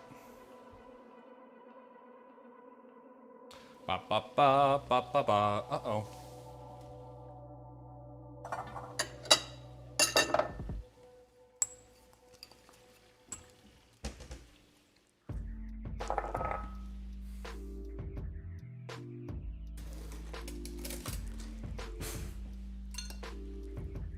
We're just gonna take a whole stick's worth of softened butter, guys. I'm gonna get another stick of butter in there so that we have some butter to, well, I guess this is the butter that we put on the waffles. Either way.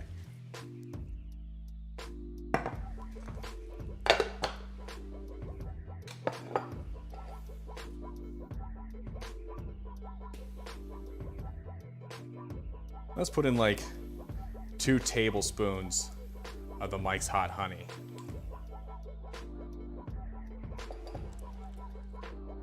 We're just gonna mix this up.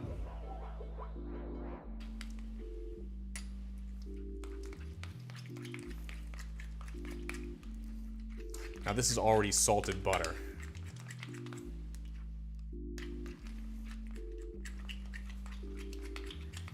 You're kidding me? Welcome to the stream. You gotta be kidding me, because you never understood the hype around chicken and waffles. Have you ever eaten it? If you ate it, you would understand. I think, I would hope. I'll take a case of that honey, please. Hell yeah, Kanara. Kanara, do you have your own bees on your property? That seems like something you should definitely have. Mmm.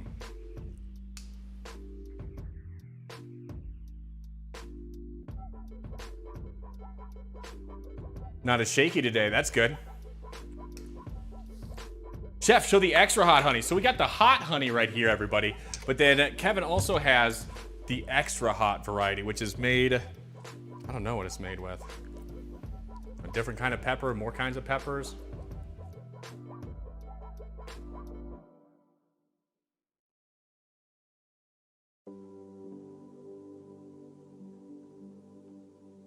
But Kitten, welcome to the stream. It's great to have you. How's your Thursday going? Let's give our chicken a temp down here, everybody.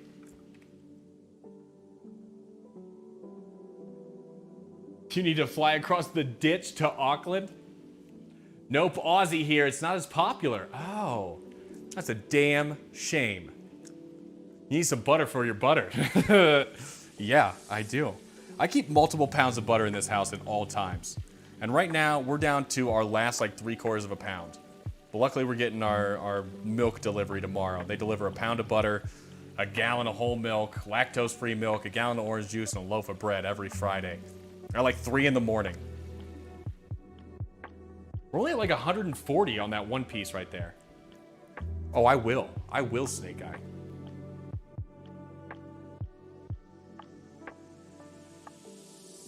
I have never had the urge to be a beekeeper. I've known a couple of beekeepers. I had a beekeeper take one of my classes a few years ago, and she invited me over to her house to see how the honey's harvested, because we got in a conversation that night during the class, and I was like, you know, this is a super interesting topic. I like bees, and they're obviously necessary to everything that you do with food, so why not? And I went over there, and I need to post that video sometime of us like smoking the beehive, and then she's pulling out racks full of bees. I mean, there's thousands of bees flying around us. Yeah.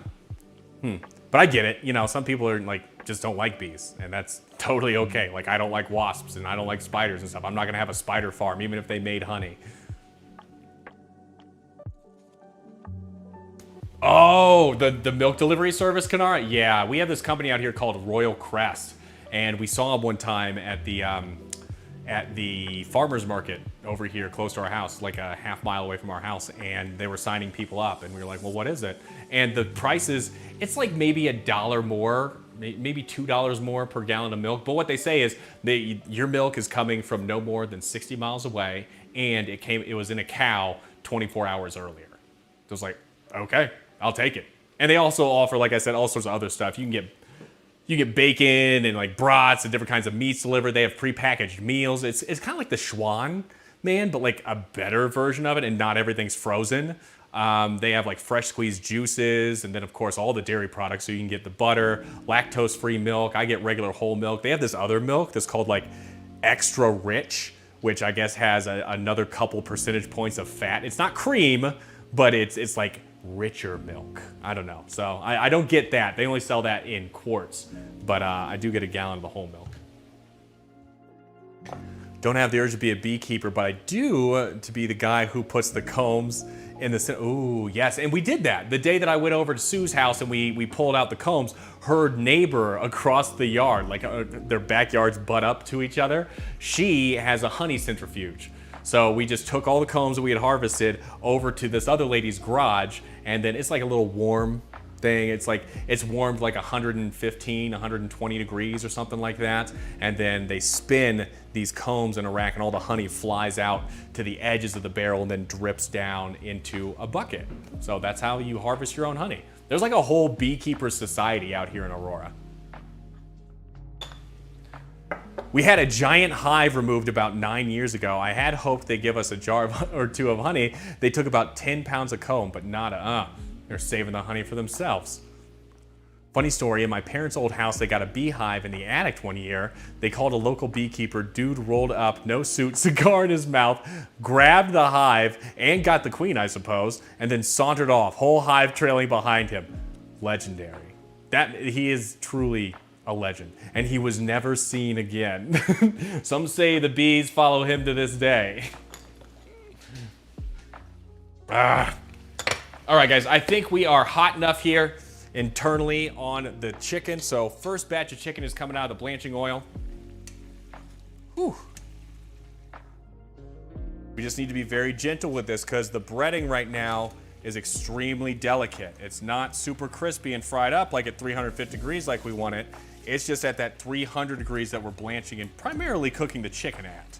That's what's really going on here, right, guys, is the chicken's getting cooked through, and then we're gonna raise the temperature on our heat and raise the temperature on our fryer and throw in the second round. But right now we need to do our second round of blanching. Ooh, look at those Megan legs. Ooh. Look good. My wife's got great legs, everybody. I do have great legs. Tell me I'm wrong. Let's temp our oil, because again, before we put down our second batch of chicken, we want to make sure that our oil's reached back up to that 300 degree temp. I've got our temperature around medium-low right now. I'm actually going to increase this to medium in the hopes of reducing our cooking time, because I know we've been blanching chicken here for a little while. It's been a little while. I'm also going to get a strainer. No, I'm going to get a slotted spoon.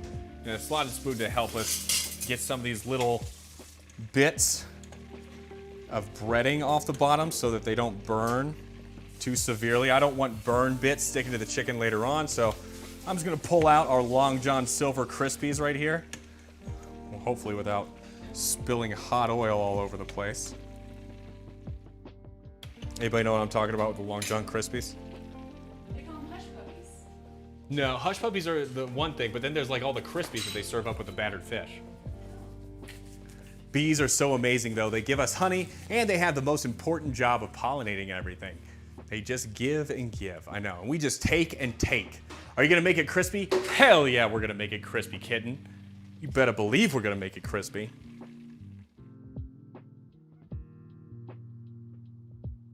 All right, again, just turning up our heat right here. I'm gonna get our two other breast halves, and then we're gonna do our drumsticks along with this.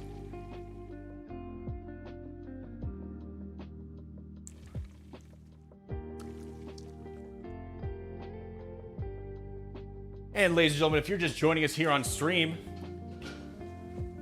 Welcome to Ingrediology. Here for our Thursday weeknight dinner, we're making chicken and waffles. If you'd like to see the recipe, get it for yourself to recreate this at home, hit !menu or !recipe in chat, and then that will spit out the link to our website where we've got everything laid out for you, all right? Hey, boo-boo. Is boy down? No, he's back up. He's up? He's with mom and dad downstairs? Yeah, they're downstairs. Been out for like 2 hours. Cool, cool. Thankful to Grammy and Grandpa who watch Remy during these streams. And many other times as well. You know, not just during the streams.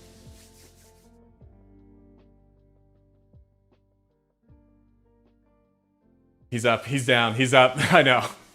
I know. Every 3 to 4 hours he needs a nap.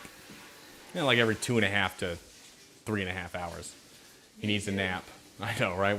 That would be the life, right? And if he can get like an hour and a half or 2 hours nap in, he's a pretty happy little boy. So that's what we try and keep on. And then he'll be going to bed. We try and keep him up to 7. So 7's his bedtime. What are you guys making for dinner tonight? What's everyone cooking up? I know Mrs. Lance Sims got some food going. Kanar, what'd you make on stream today? And did we get a shout out for Kanar? I think we did earlier. I'm sorry, I'm just, you know. Baby brain. Yeah, it's good to have a pattern, good to have a schedule, and it's nice with us, like all 4 of us really, being at home all the time.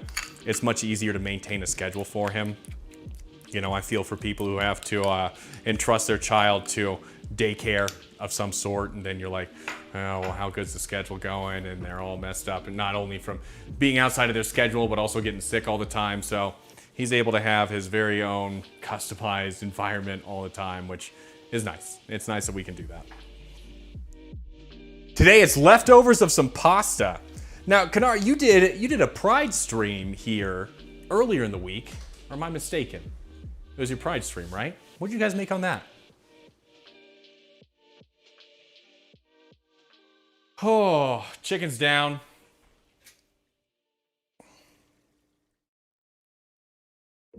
Some rather cold oil.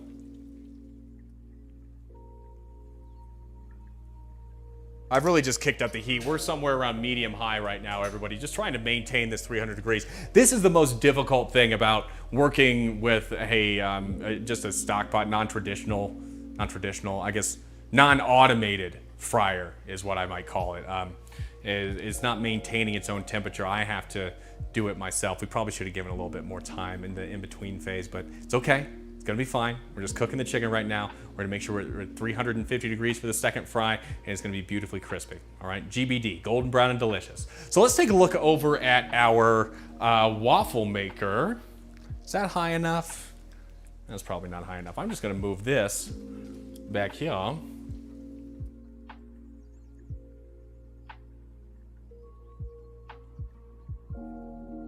There we go. And then now, we got eyes on the brand new waffle maker. Hey, got a waffle maker, everybody. For those of you longtime viewers of the stream, you'll know that I've wanted a waffle maker here for a minute, so finally got it. Nice little Cuisinart setup. I've got this set on 3, which is, it goes from 1 to 5 here on the heating element. So I've got it set to 3 just to heat the surface evenly. We've got a little bit of canola oil right here, which I'm gonna be taking and spraying down the surface of our grates before putting in some waffles. And then, of course, we did make our waffle batter already. If you're just joining us on stream, this is a Belgian waffle mix. All right, now let's give this a spray and drop our first batch of waffles. You guys ready? Are you ready, kids? So what kind of oil is that again? This is canola oil right here. You want to pick yourself like a nice high temp oil, clear, neutrally flavored. Vegetable oil would work for this. Canola oil is great. Peanut oil, that's all good. But Pam, just use Pam. All right, boom.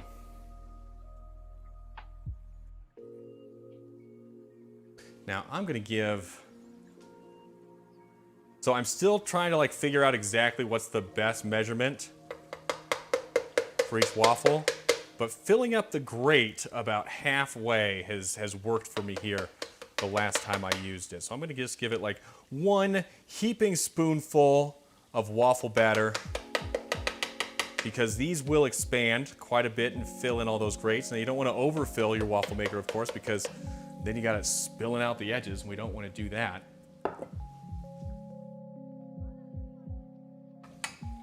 And then there we go. And then when the red light turns off and it's only the green light, then we'll be good. There we go. When the green light comes back on, then we'll be good to open this up. So, back over to our chicken.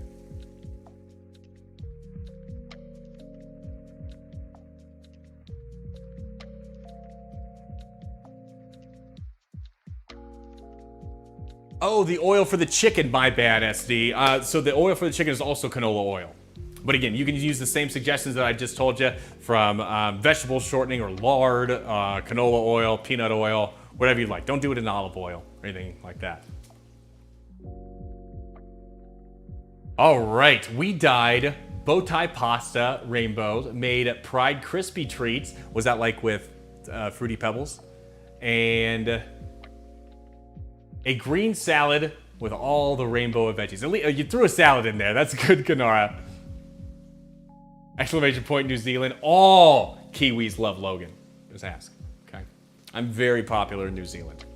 Guys, if you're watching us over on Facebook or YouTube, give a shout out in chat. Hey, I'd like to see you. Hit that subscribe button if you'd like to see our newest YouTube videos. And if you're over here on Twitch joining us, exclamation point YouTube will take you over to our channel where we post abbreviated versions of our live streams right here, all edited down and really focused in on the recipe. Our latest is a short rib video. And it's very cool. I'm very happy with the way it turned out.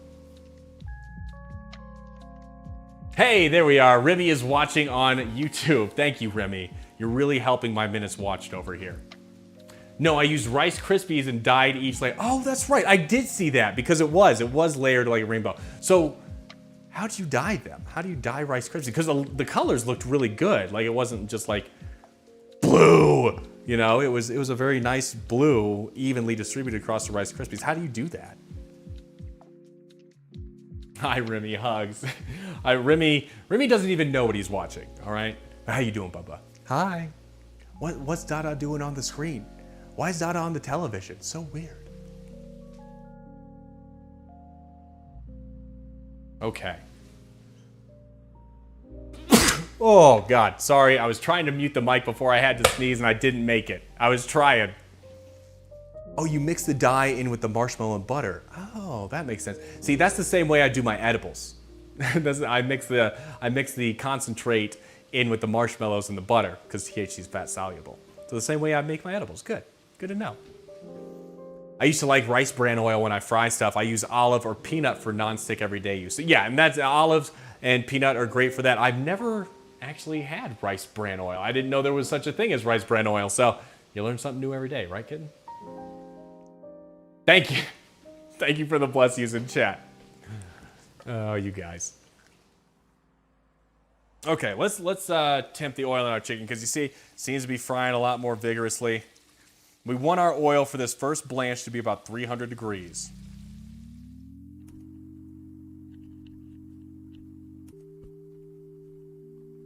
We're not quite there. We're still sitting around 240. So hopefully it catches up. Well, that shot doesn't look as good, so we're just going to leave it off. All right, we need an LZ for the waffles. I have a sheet tray out right here. I'm just gonna slide up next to our waffle maker. That way we can pull them off right onto here. Let's get a piece of parchment out for that. Hip, hip, hip hop. Hip hop hippopotamus. All right, cool. And this can go back here.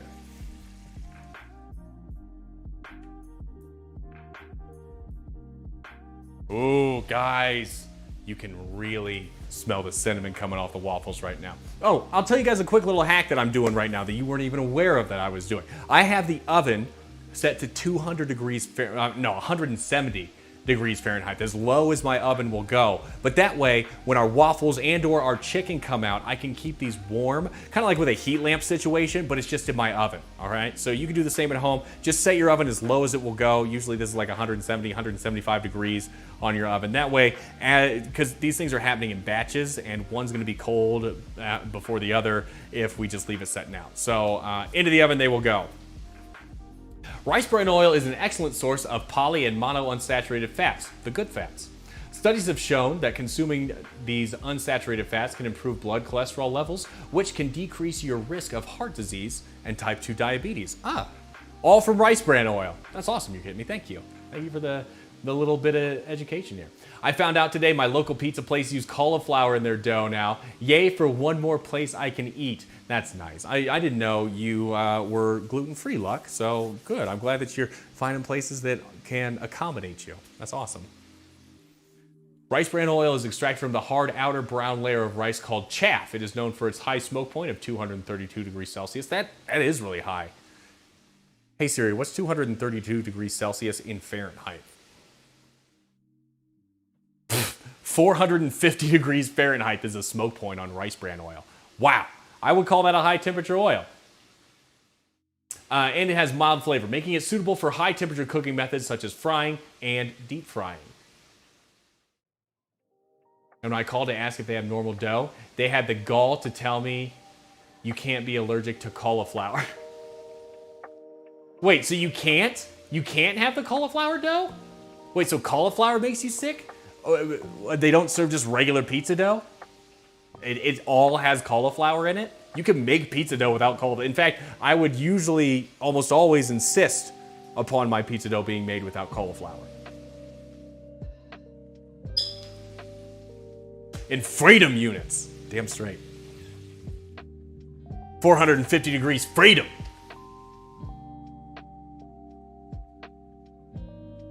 All right, our oil seems like it's back up to that 300 degrees right now.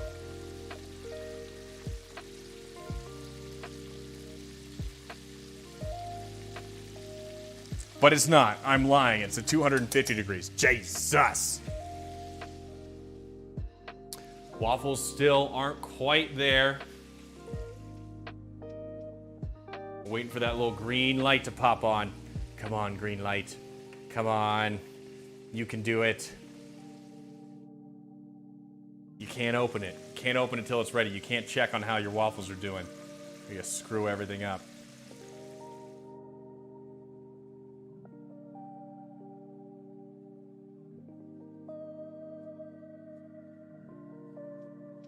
Hey, Blob, what is up? Happy Thursday, Blob. Cauliflower pizza dough? What? No, I'll make my own from now on, I think. I'm sorry, Luck, that stinks. What a bunch of jerks.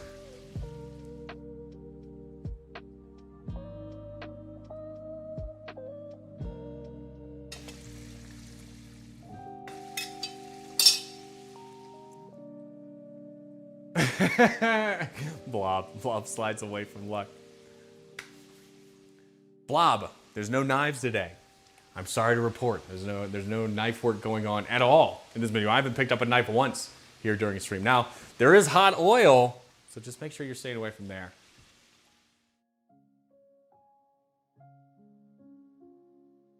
Sorry, Blob. It's good to see you, Blitz. I hope your week's going well, my friend. You're one of the funnest people in the food and drink community. Come in here, mess with all of us. I love it.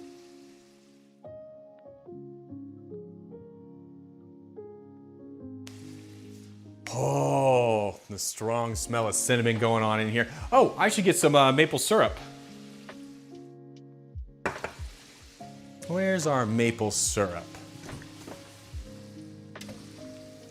Ladies and gents, if you're just joining us here on stream, like Blob is, we are making chicken waffles here this afternoon. We've already got some chicken down and frying, as you saw earlier in the stream, and then we've also got a batch of waffles here cooking away behind me. We're doing a Belgian-style waffle recipe today. If you like these recipes, hit ! Recipe in chat, and I'll take you over to our website. You can recreate this for yourself at home.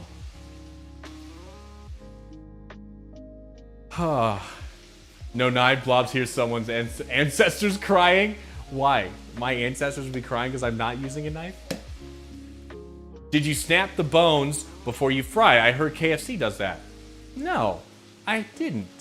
That's interesting, Scoop. I've never heard of anyone, like, you know, making sure that the bones were broken before it goes into the fryer. Do you know the reasoning behind that? I know you said you heard that KFC does it, but I wonder if it does anything special. I mean, I'm not poo-pooing it. I'm not here to yuck anybody's yum.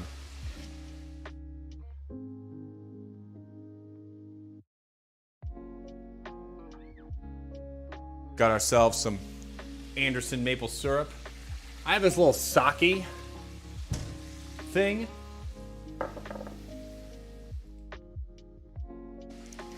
And I just put this in the microwave. And then it's easily pourable on the table. And then after you're done with your maple syrup on the table, guys, I mean, there's nothing going in here besides the maple syrup. You just go ahead and you can pour that right back into the container and put it back in the refrigerator, so you're not wasting any syrup. Because I mean, this stuff isn't cheap. Like this thing of maple syrup, like it's real maple syrup. It's not corn syrup. It's not Mrs. Butterworth or anything like that. I mean, it's like 25 bucks. So you don't want to be just throwing that stuff willy-nilly down the drain.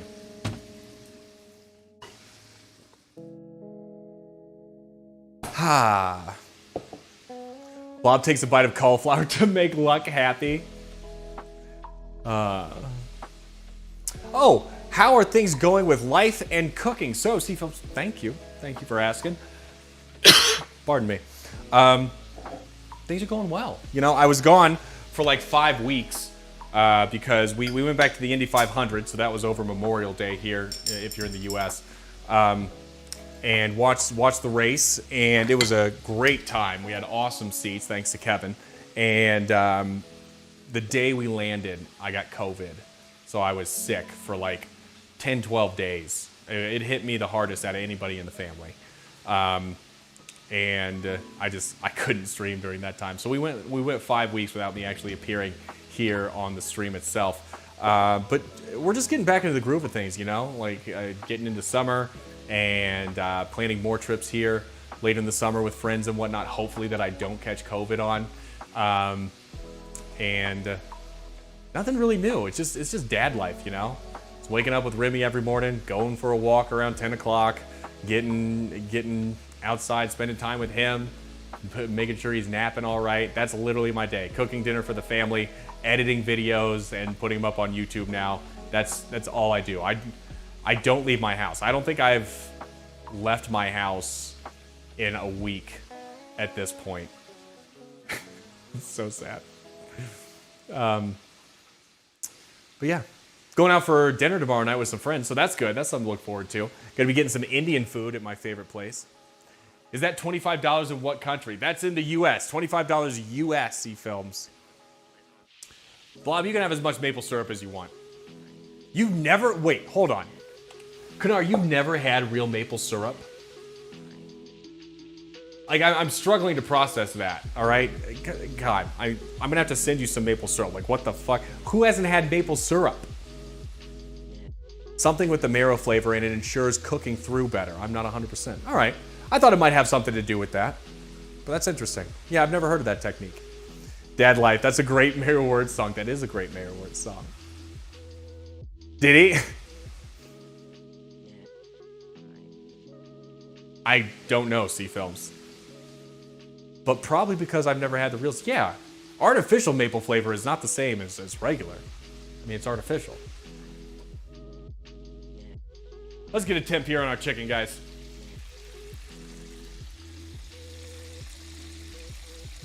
Again, when we're putting the probe into our chicken, you want to nestle that through the thickest part right up next to the bone. Oh, we're looking at 180 here on the drumstick already. Oh, never mind, it's dropping. See, you got to get that probe placement right. All right, but it is at 169, which means it needs to come out. This is just the first fry, everybody. So drumsticks are going to come out. Now we're going to give our two other breast halves a temp right here. Ooh, very dark here on the bottom side.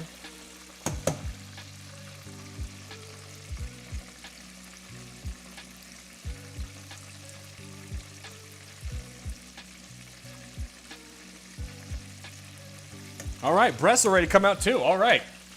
And our waffles are done, everybody. So let's pull out the breasts real quick.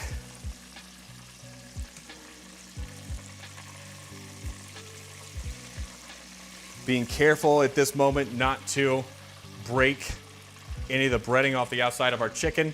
Let's do a quick turnaround. We're gonna allow a little bit of time for our oil to come back up to temperature. And we're gonna focus over on our waffles right now. We've got our waffles coming up and out of the waffle maker. There we go. Let's unlock that. Ooh. It's got a little dark. And I think I could afford put a little bit more batter in here next time. All right, so let's get our next batch of waffles down.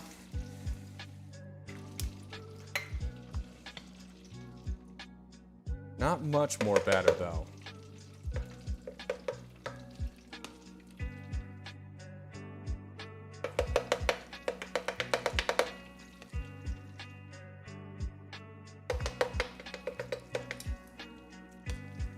Like a heaping spoonful.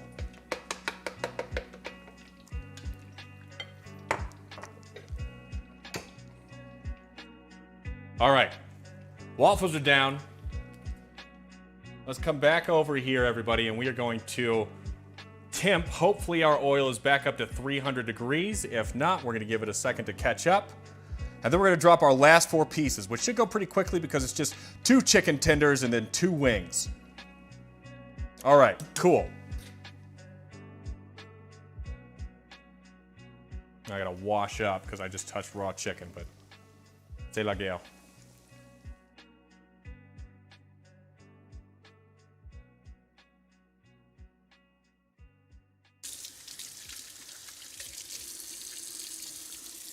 Ooh, calf cam. Ooh, calf cam. Yeah, looking good. Looking good, Dada. Yeah, you guys get secret calf cam here this afternoon. Boom, boom, boom. Ooh, oh, oh, oh.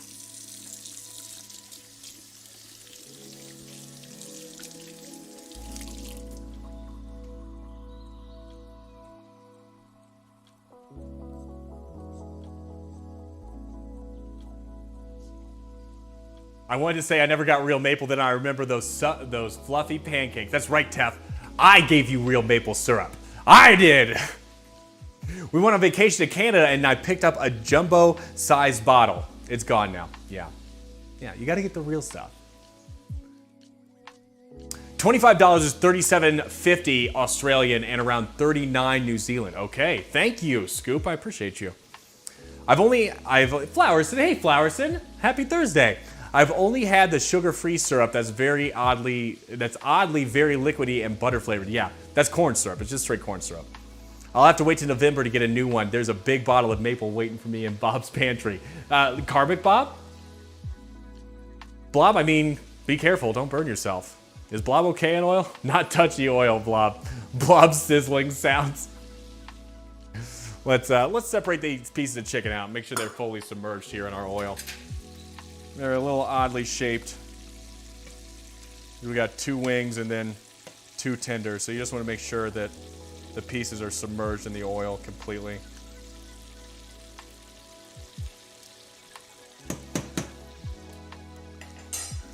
Now is our oil staying around 300 degrees? We don't want to accidentally fry these at 350. We want to just blanch these. So 300 is what we're aiming for with our oil right now. This is the danger in keeping just a stock pot full of oil as opposed to having an actually regulated deep fryer with a thermostat is if you set the heat too high, sometimes you just overshoot.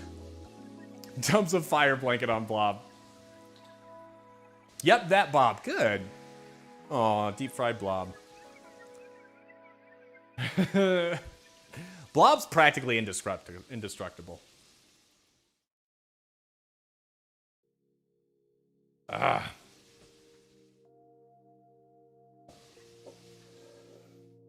Guys, if you're just joining us here on this Thursday live stream on Ingrediology, we're making chicken and waffles. Exclamation point menu or exclamation point recipe in chat if you'd like to visit our website and get it for yourself. That'll be up there. We've laid out shopping lists and equipment lists and nutritional information and, of course, everything that you need to complete these recipes for yourself at home. I do need to add in a hot honey recipe. I mean, recipe is, a whole stick of butter and like 2 tablespoons of hot honey. That's what we got going down here on the bottom right now. Some nice hot honey. Ooh, hot honey butter. Yes, please. And then this is a sake, what'd you call that? Bottle of maple syrup. We're just gonna mic this for like 30 seconds.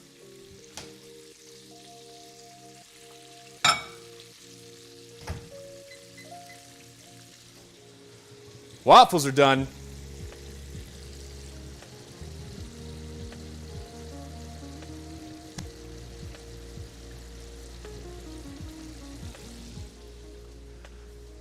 Okie dokie, everybody.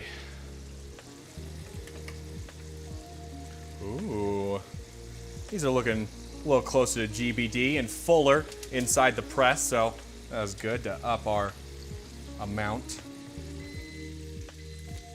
Yeah, those first ones were a little dark, weren't they? All right, maple syrup is heated, ready for us when we need it. Let's get another batch of waffles down here, everybody. What do you say?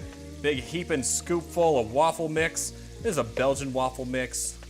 Somebody mentioned Liège waffles, which is another type of waffle here in chat earlier. Liège waffles have yeast in them, whereas the leavening agent for this is only baking powder.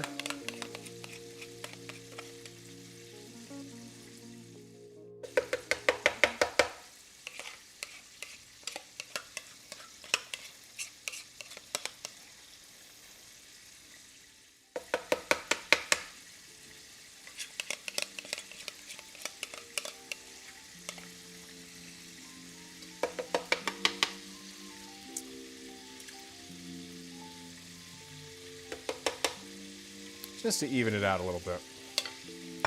And away we go.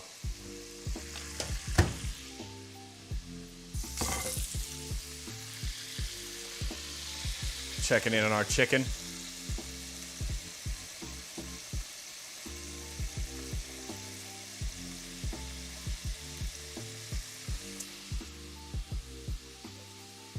Wraps blob in a blanket extra tight. Indestructible. Unlike cooked cameras, Scoop, I will have you know that this camera right here that you're viewing all this through, this is the camera I deep fried. So, shout out to Logitech C922s. They are virtually indestructible, like Blob.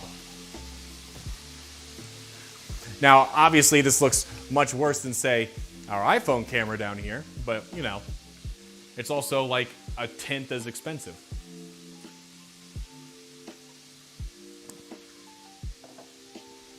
And we've got Imla coming around the third corner. Coming to the straightaway, followed up by Tef Banow takes the race. Is that like a horse announcer, a commentator for horse races, SD?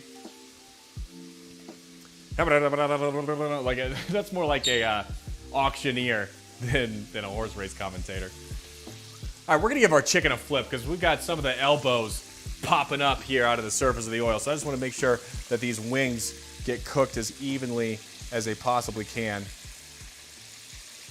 And again, they're not going to take very long because these are smaller pieces of chicken.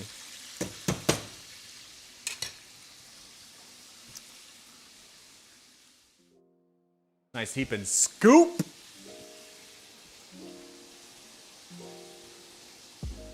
I like the waffles a little on the darker side anyways. Good, Scoop. Okay, then those will be your waffles here tonight.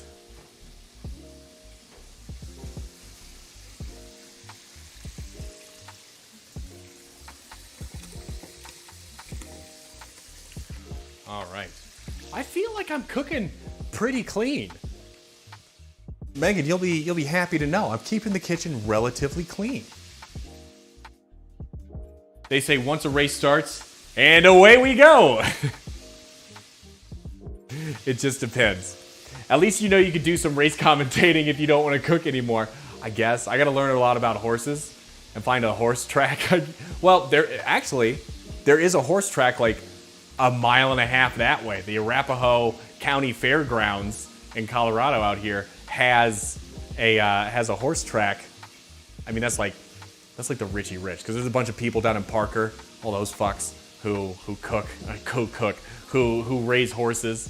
They have like these huge mansions, and there's like acres of fenced-in horse area. That's like maybe 5-10 miles that way. So they have a horse track built at the Arapahoe County Fairgrounds. So I guess I could. Hello, hola, hello. Bunch of cake eaters. I'm in San Diego. We have Del Mar racetrack. Oh, we used to do, and I know that like I would never go to one nowadays, but I remember as a kid, my grandpa used to take me to greyhound races, and as an adult, I found out how like abusive and awful those dogs are treated, unfortunately. But they have like the rabbit that comes out at the beginning, and all the dogs take off around the track. Yeah, that was something we used to do in Florida back in the 90s. The late 1900s. I saw a meme where someone had a post that said, my 14-year-old son just submitted a school report and he called the 1980s the late 1900s.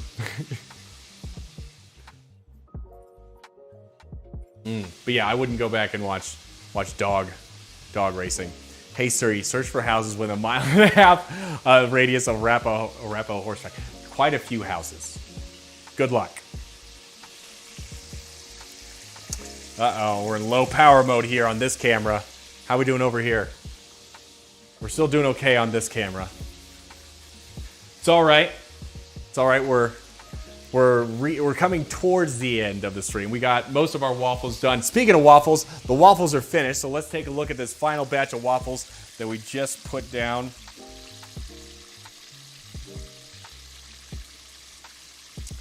Chicken and waffles, always a great Iron Chef go-to thing if you're cooking with a group.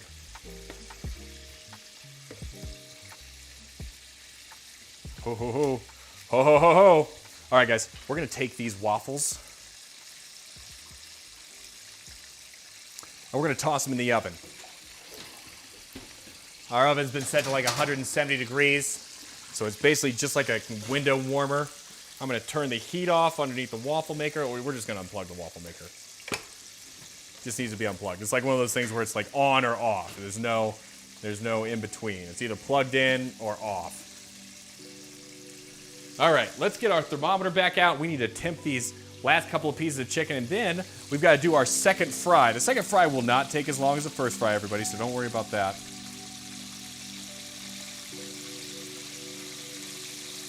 Wow. Okay, we are good. We're good on this first fried chicken. We're just gonna pull these delicious pieces.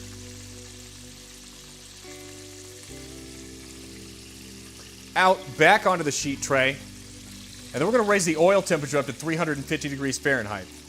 This will be our second fry. This is what's gonna get our chicken extra crispy. Guys, if you were unaware, I actually run a YouTube channel. The Ingrediology YouTube channel. It's the same screen name, same across all of our socials, Ingrediology. But we're looking to up our subscriber numbers and get more views and whatnot. So if you're enjoying any of this today, I make abbreviated versions. I take all this video footage and I cut it down into like more easily digestible 5-6 minute clips. We just did our short ribs video. So go over, hit exclamation point YouTube and chat. Go give us a follow over on the YouTube channel. I'd really appreciate it. Hey, Scorched, welcome to the stream. Good to see you. How's your Thursday going, Scorched? We're looking for our oil to be 350 degrees before we drop our chicken pieces for the second fry.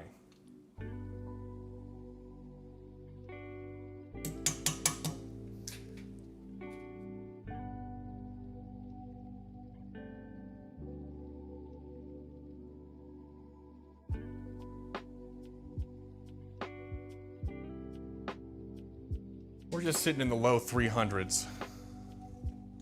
Scorched, what's new with you? What have you been getting into, my friend? How's summer going so far?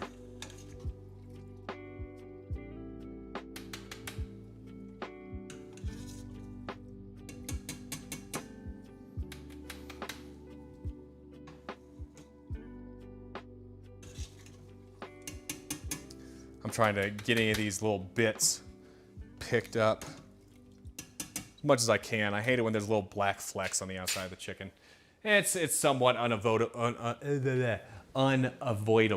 but you know, we do the best we can.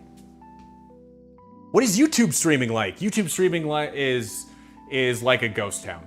There's nobody on it. There's hardly anybody on it. Can we get a shout out from anybody here in chat who's joining us on YouTube? We'll be able to see it here. All the chat streams are all combined and meshed thanks to our restream bot. But yeah, it's tough. There's not a lot of audience out there right now for the YouTube live streaming thing. But you know, we do it as kind of a perk and to increase our footprint, be in front of more people, and have more watch hours on the YouTube channel itself, because live streaming or pre-edited videos both count towards my analytics. So we go out live there, as well as Facebook. So hello to everybody who's joining us on Facebook. Aunt Sue, are you still hanging out? Or have you grown tired of my mouth? I wouldn't blame you. Bob the Boop. All right, there we go. We got somebody over on YouTube. Thank you, Tef, for hanging out on YouTube. Lots of work limiting us. Going okay, just been enjoying the summer. That's great, but a lot of work, you know, having to put in a lot of hours, maybe not able to take the trips you want to take, you know. You gotta make those sacrifices sometimes. I hope you get a couple of nice windows here throughout the summer that you can go to the pool or the lake, or just get some nice outside time for you, Scorched. Are you on TikTok live streams yet? So C Films, I'm not. We do have a TikTok account. I don't post to it very often though. The thing with TikTok, Instagram Live, things like that is they shoot in a different format. So right here we're in 1080p 16:9 as the aspect ratio. Whereas over on TikTok or on Instagram or Snapchat or Reddit, you're gonna be in a 9:16 format. So we'd have to do a stream where it's specifically going out to those. And I'm not sure how they work with Restream. So I stream to a service called Restream. Restream takes my stream and it splits it across YouTube, Facebook, Tastemade, and Twitch. It splits it 4 different ways so that all the live streams are occurring at once. I'd have to do a specific 9:16 aspect ratio stream for services like Instagram, TikTok, Reddit, Snapchat, if I want to go live there. Same with Twitter, I think, as well. It's just, instead of landscape, it's horizontal. Robert the Boop. So Tastemade is a very chef-centric food service, food website, I should say, where I host experiences, and it's just a live stream. I put them up for free over there, but you can also charge money. I don't charge money on my live streams because I'm just trying to gain popularity and tractions. It's really good as a service where you have somebody like an Instagrammer who has, you know, hundreds of thousands or millions of followers or whatever, and they're like, hey, I'm gonna do some live stream stuff. Well, you can go to Tastemade and it's only food experiences. It's just like its own food and drink website over there. Hit exclamation point Tastemade.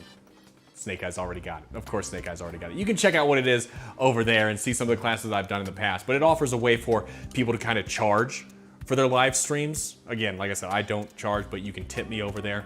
If you'd like to also help support the stream and you're not on Tastemade, you can go to this little thing I got right here, Ko-fi.com/Ingrediology, and support us there. We really appreciate everybody who contributes their money. You can also be a subscriber here on Twitch and give us your Amazon Prime sub, whatever you'd like. We primarily push people towards the Ko-fi page because Ko-fi takes, I think, like 3% of our earnings, whereas if you guys didn't know this, all of your Twitch creators get charged 50% on every dollar that you give them. So 50% of that goes to Twitch, the company itself, and then out of that 50% that I get to keep, I get charged taxes as income on top of that, which is sometimes at a rate of like, you know, 20%, 30%, depending on what your earnings are. So really you're only taking home like 30 to 35% of your money at the end of the year, and the majority goes either to the US government or to Jeff Bezos. So everyone's got their hand in my pocket on these other platforms. So Ko-fi offers you a way to support, help us buy groceries, equipment, improve services like hosting the website. We got the website hosting subscription coming up here in July. That's going to be a couple $100. So just it helps keep Ingrediology running. I appreciate everybody who already does support over there. Thank you very much. It's the best. You guys are awesome. Do you have a Patreon? No, I don't have a Patreon, Seafells, but Ko-fi is Patreon. It's basically Patreon. I picked Ko-fi because Ko-fi has integratable features, so such as live overlays. So Patreon doesn't have embedded overlays or browser sources. I don't know, am I speaking Greek to you right now? The streamers in the chat know what I'm talking about, but Ko-fi allows you to put like this little thing down here in the bottom, and then if I get a supporter, it like does a little alert animation, and Patreon doesn't have that. So just better live stream integration for our supporters, which people like, so that's why we went with Ko-fi instead. And I also think lower fees was a factor at the time when we chose Ko-fi. Anyways, let's see if our oil is back up to, is up to 350 degrees. I'm sure it probably is. Seems pretty darn hot to me. All right, we are above 350, so we need to get our chicken back in the fryer. Whoop. And this is our crisping batch. I'm only gonna put 3 pieces in and hopefully not spill oil all over the place.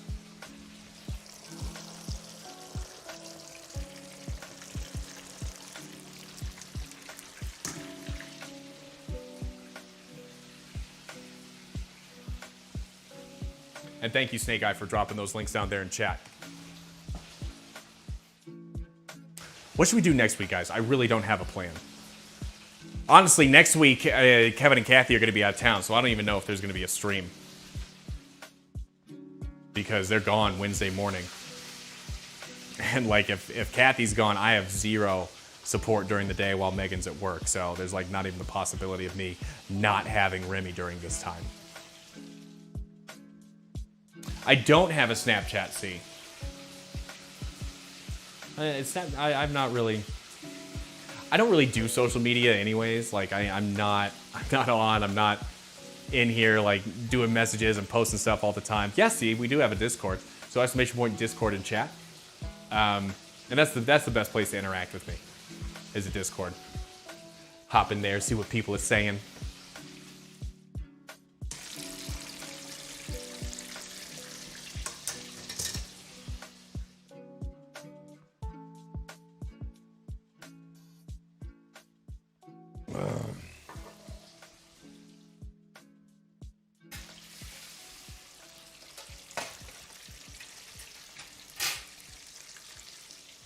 All right, we got our clean sheet tray. Do you have a Slack? I don't have a Slack. We do have a Zoom account.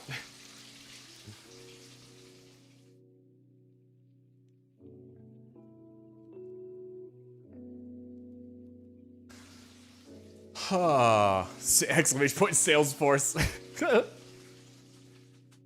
My brother-in-law works for Salesforce. That's why it's funny.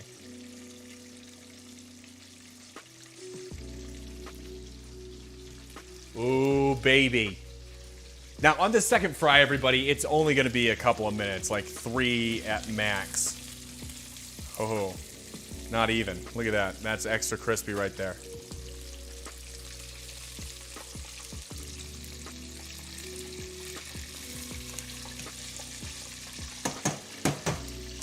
Now, right when these come out, you want to hit it with a little bit of salt.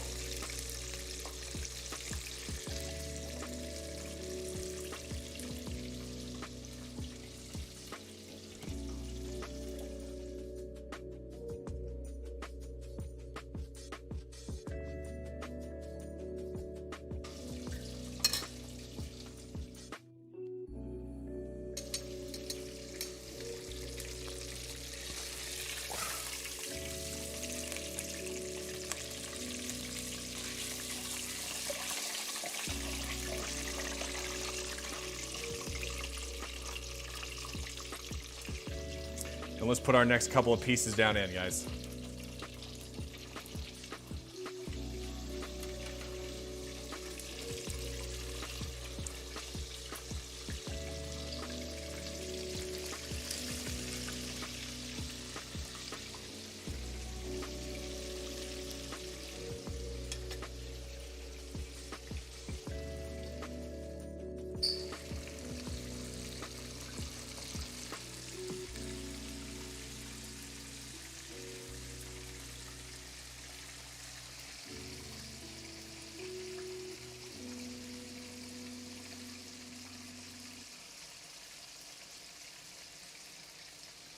Sorry guys, just getting the B-roll right here.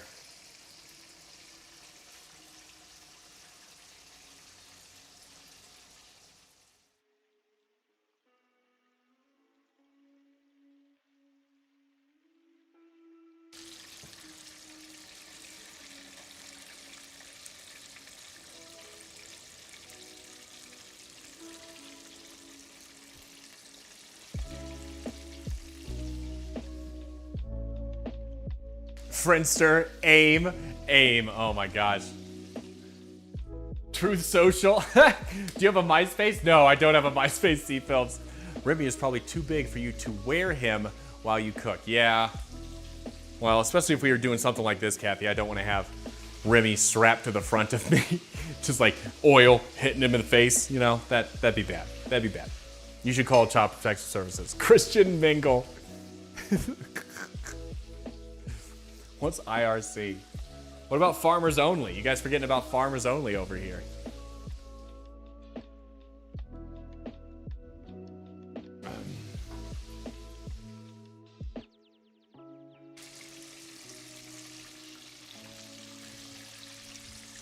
And really, everybody, since we've already cooked our chicken to 165 degrees Fahrenheit internal temperature, the only marker I'm looking for right here is the color of the chicken itself. Is it nice and golden brown? Then it's ready to come out. We're gonna give this like another 30 seconds here in our deep fryer. We're gonna pull it out. We're gonna salt it. Venmo. Only pans we need. You get that only pans gig going. What plate should I use for this, everybody? We need to get a plate. So let's pick something out, something low profile. I like this. I like my little gray plate here. There we go.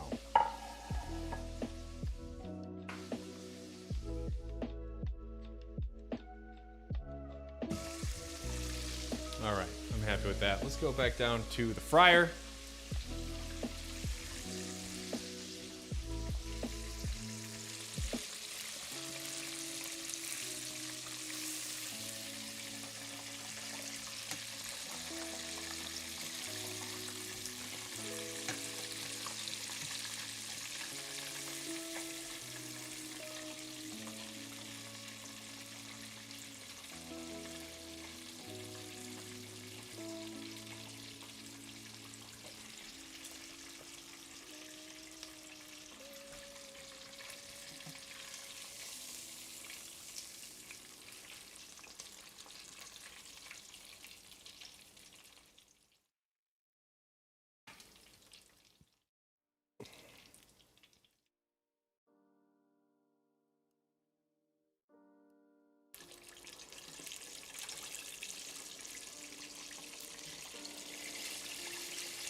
And of course, since these are still hot, let's go ahead and hit them with a little bit of salt.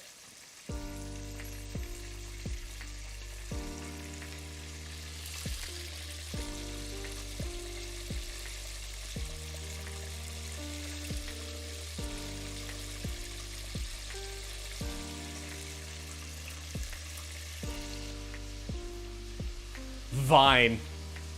You own onlysnacks.com? Do you? Of course you do. What is onlysnacks.com?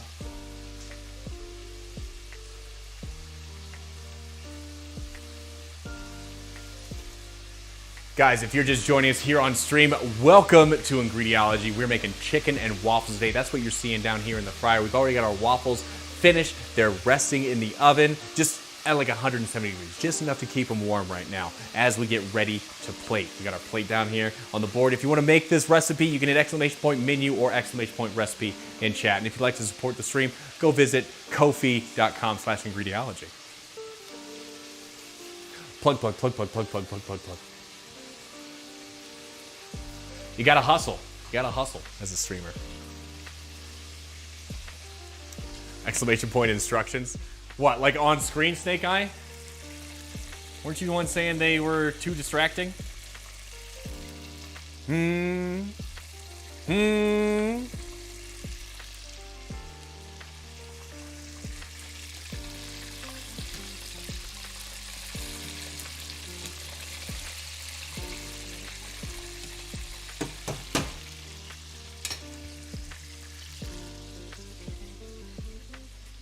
Not on screen, never on the screen.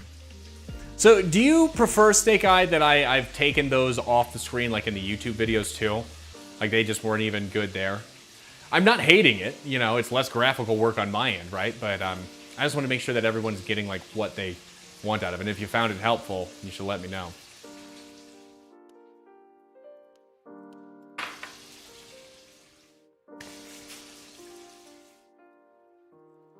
I would like a Word doc converted to a PDF and take a screenshot. Heard.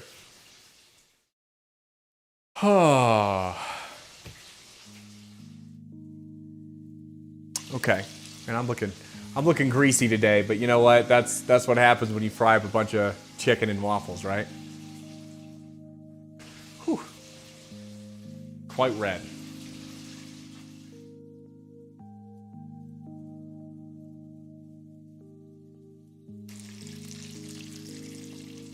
All right, I think we're ready to pull this out.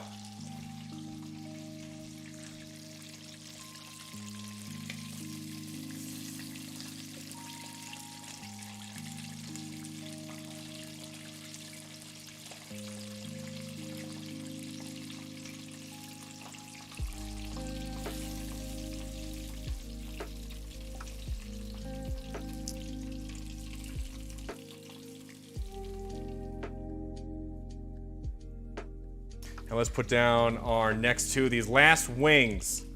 Just the wings. That's all we got left, everybody. And then we are serving up some delicious chicken and waffles. Some CW. Next on the CW. That's the Chicken and Waffles channel.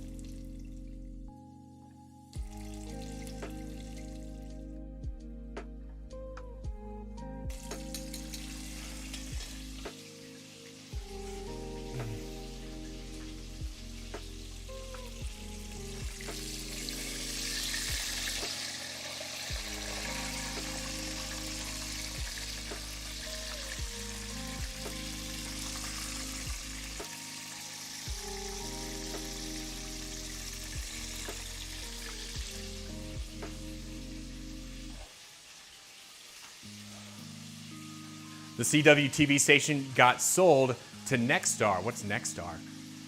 I assume just another TV company.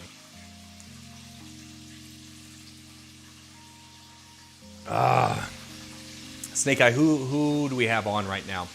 We're gonna be done here in the next like 10 minutes, so who do we got to raid? Somebody food and drink, please. One of our friends. Let's call me Chef G on. Is Kanara's not on. Bubs is on Cosmic Cat, already streamed for the day. Is Wirtz on? Yeah, let's go over to Wirtz. Absolutely. Let's go see Wirtzy. He's streaming again? He's been like online for like 5 hours today then. No, 6. 6 at this point.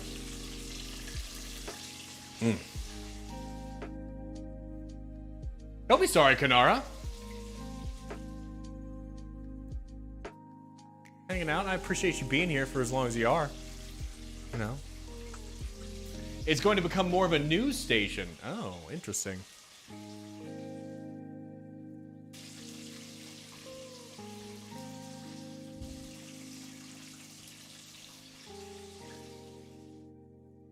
Oh, thank you, Kanara.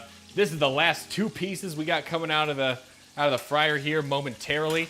Just a couple more seconds until we are frying we are plating everything up. This is so crispy. It's already so crispy. Oh, baby. Will you miss the CW? I can't even tell you, having watched the CW last time I did, even if I did ever.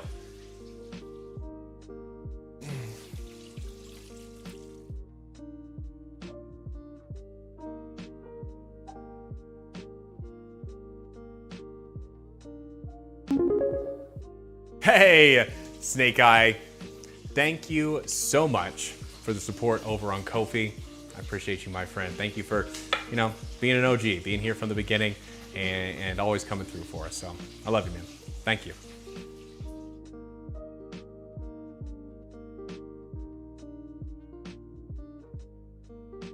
Remy's going to grow up as a foodie. Yes, he is.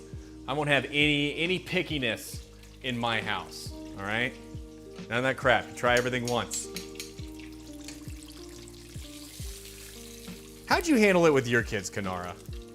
Because honestly, nothing irks me more than a picky person.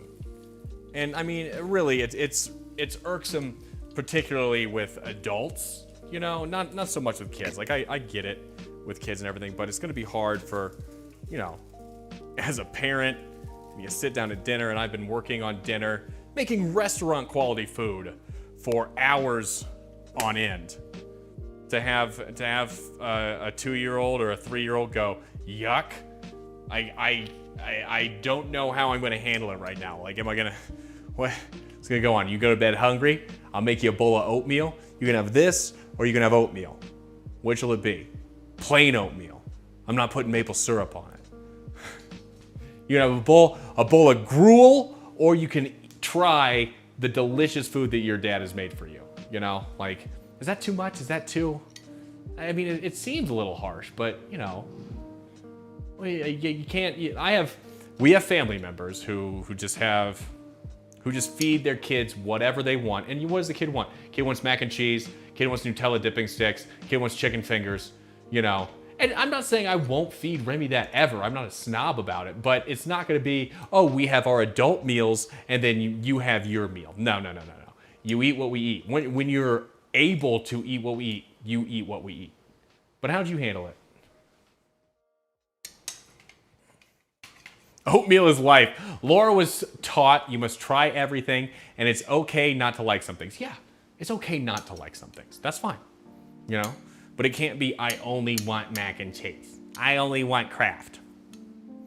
Arrow, Flash, Batwoman, Whose Lines Anyways is good. Riverdale, Supernatural, Supergirl were CW shows. Yeah, I'm not really a superhero person and that type, but I did like Whose Lines Anyways. That's a great show. I didn't know that was originally on the CW. Their palates are very limited, but my daughter learned by 4 what an artichoke heart was and wanted those anytime artichokes were in season. See, that warms my heart. Like, that's what I want. I want to be like, oh, I like fiddlehead ferns, or I really enjoy beef tartare, or he eats sushi at 5 years old, you know? Like, I was talking with my barber the other day, and he says that he's regretting getting his son into sushi. His son's like 7. And he said that every week, man, I'm getting sick of it. He's like, I can't, like, I used to love sushi, but my son wants to go to our favorite sushi restaurant every single Friday. So we go as much as we can, and usually if we're going out, that's where he picks, he wants to go if it's his turn to pick. So he's like, I'm struggling. It's kind of ruined sushi for me. But, you know, I would be happy just if Remy loves sushi. At 3, she would eat a red bell pepper like an apple. Like you mean like an Iron Chef host? À la cuisine. Allez cuisine. Ugh. Everybody, check it out. I'm gonna move the oil off the heat real quick.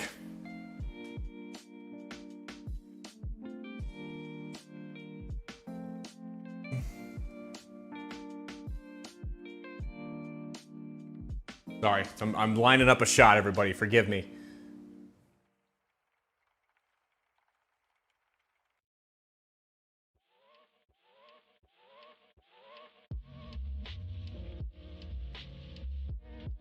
There we go. We're looking good over on 6. We're looking good. Love it. 7? Still good on 7? Hell yeah. I think 3 years is the magic number. Just keep introducing small bites. You know, and that's what I do, Kanara. Like, he's already tried fennel. He's tried hummus. Grammy was very angry with me on this one, but he did try a little bit of curry one time, that was a little bit of spicy curry. Just a little spicy. It wasn't like a lot spicy. It was just a little bit spicy. And he's been good with most everything. He's like, oh, and he'll act like he wants another bite, like, like with his mouth open or something. He's tried fennel. He's tried olives. He's tried a couple of different charcuterie meats, like prosciutto and calabrese and salami. I gave him that to him because he can't bite through it. He's got one tooth, and that's only like an 1/8 of the way in right now. So yeah, we've been putting up with teething and all that comes with it for the past couple of weeks. So, you know, but he just like suck on a piece of sausage. It's like, nom, nom, nom, nom, nom, nom. He loves that, but I assume it's the salt, you know. It's okay. Wait, what? It's okay, we can see in the microwave door. Yeah. Oh, speaking of which, I need to pull the maple syrup out. Good. This is still warm. Oh. Oh, honey. Hell yeah.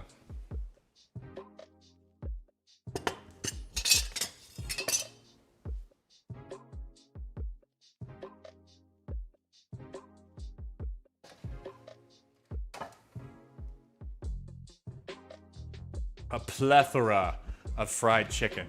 Blaze, hello. Hello, hello. Welcome to the stream. How you doing? What's new? The only things I would avoid are shellfish and honey till after 2 as well. I've heard the honey thing because they don't have the enzymes in their digestive system to process honey yet.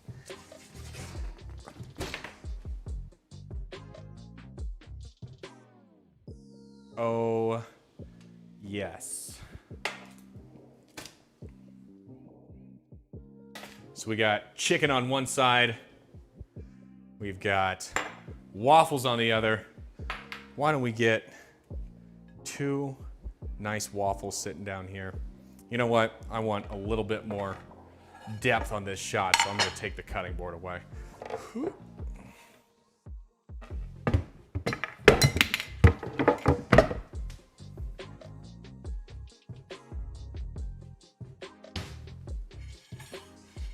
Boom.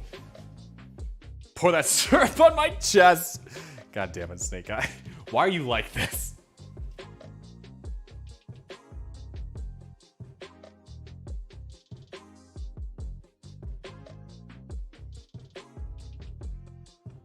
Oh, hell yeah. Do that, back that up a little bit. There we go. Let's put this all the way back here. Stay where you're at.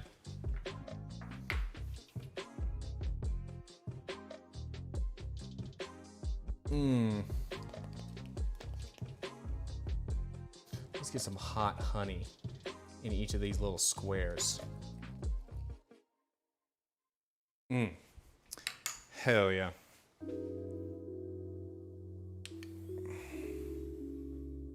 I'm just gonna stand back here with the syrup until we're ready for it.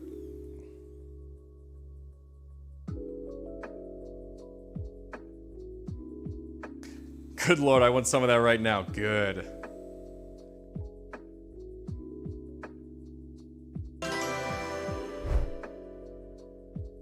Oh no. Thank you, Sue. Thank you for the like. I appreciate you.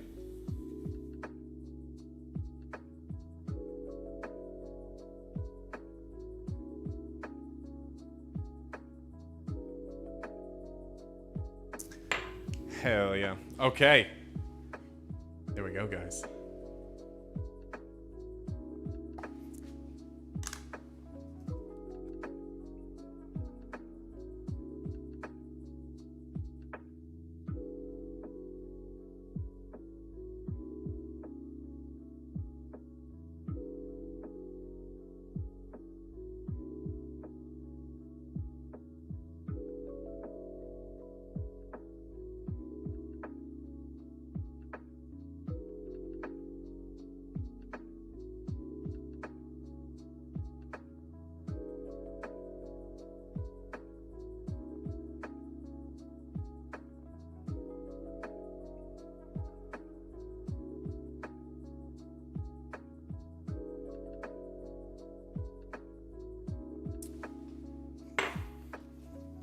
Let's do another one.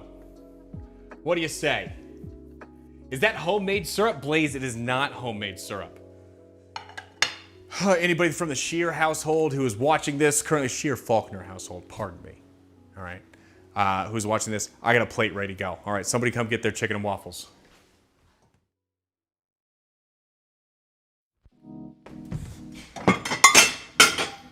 Hey, baby. I got your first plate of chicken and waffles ready to go. Oh, hi, Kathy. Hi, honey. Hey, honey. Come here, boy. Come here, boy. What are you doing? You got your 70s gym teacher outfit on. Yes, you do. Yes, you do.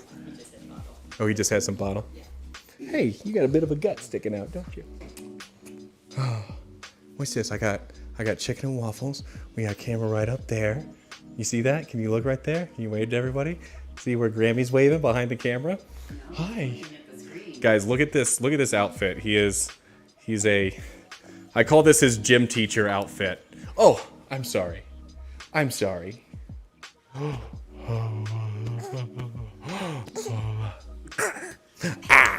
What is it? What are you looking at? Look at your hair. It looks so nice. Mwah.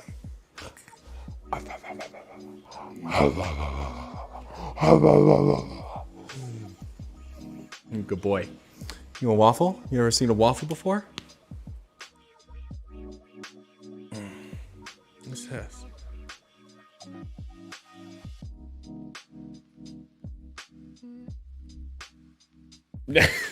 You gotta give me that piece. You can't chew this yet. You can't. You have one tooth. Bop, bop, bop, bop, bop, bop, bop. Doot, doot. No? You don't like any of that? Dada will eat it. Oh no. Dada, what have you done? How are you? You have a good day with Grammy? Oh no, he's got a hand on my microphone. Sorry, everybody. Alrighty, here we are, Grammy. Thank you so much. Sorry, let me fix my microphone right there. On a related note, I had a consultation for a vasectomy today. Congratulations, Snake Eye.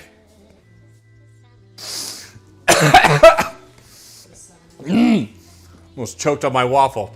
You son of a bitch.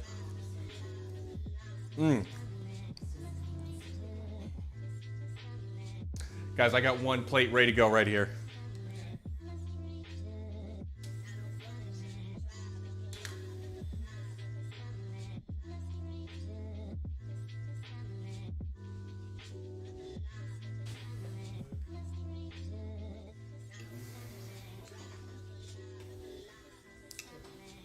Nice fat dollop of butter. And let's hit this with some syrup.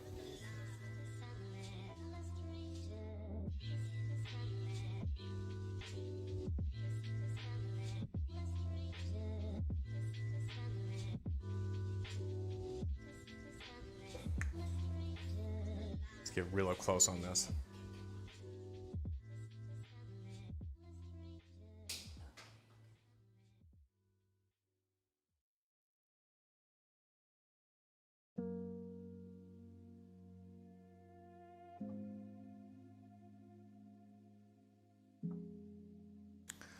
Whew.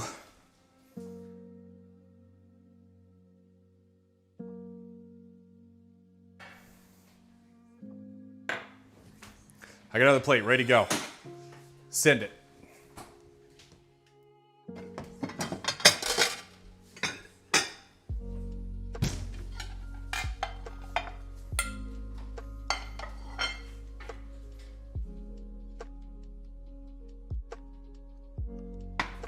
This can be anybody's, doesn't have to be mine.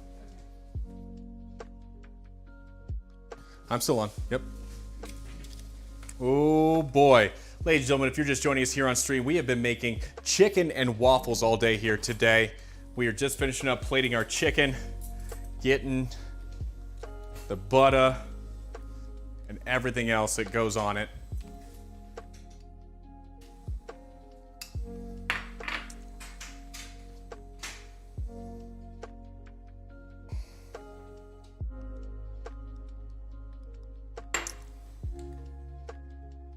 You guys have been amazing here this afternoon.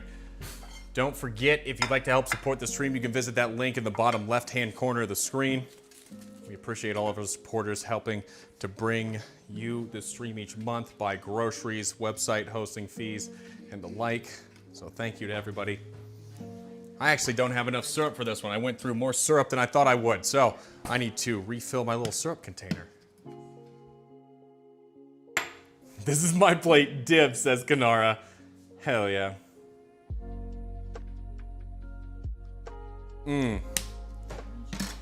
All right, 15 seconds in the microwave.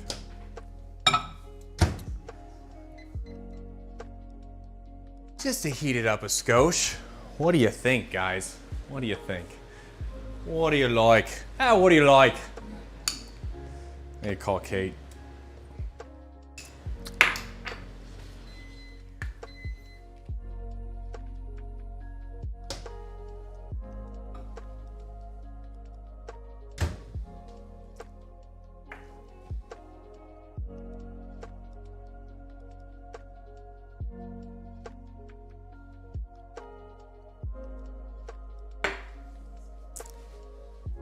Okay. There we go, everybody.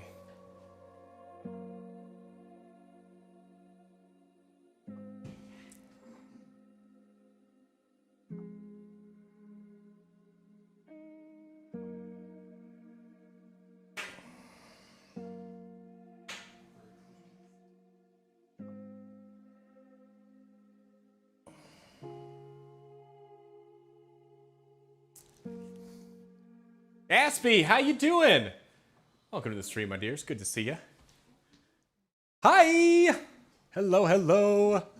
You're catching us right here at the end, Aspie. We're just finished up plating. We made our chicken and waffles here today on stream, folks. You guys have been awesome. I've been okay, you know, as usual. If you'd like to make this recipe for yourselves at home, again, just let me mention that you can hit !menu in chat or !recipe. That'll take you over to Ingrediology.org where we've set up an entire recipe guide for you, from recipes, shopping lists, nutritional information, equipment lists, everything you need to recreate this for yourself at home.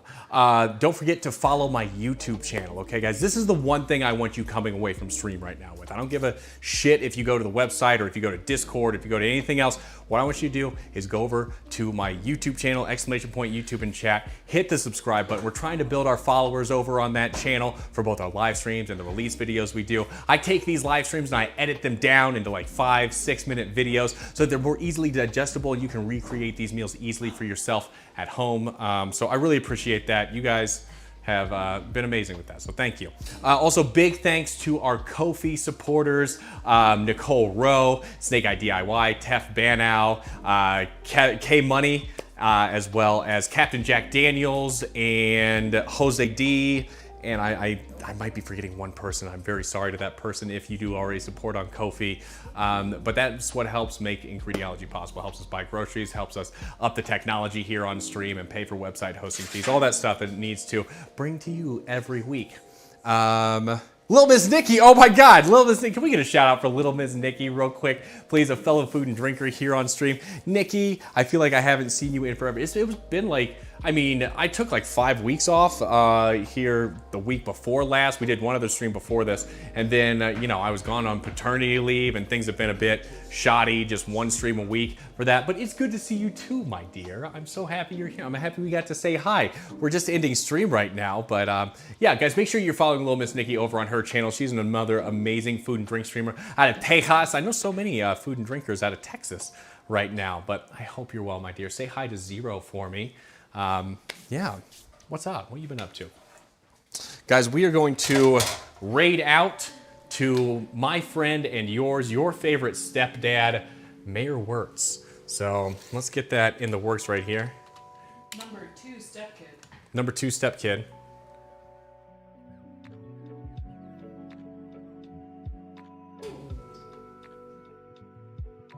Okay.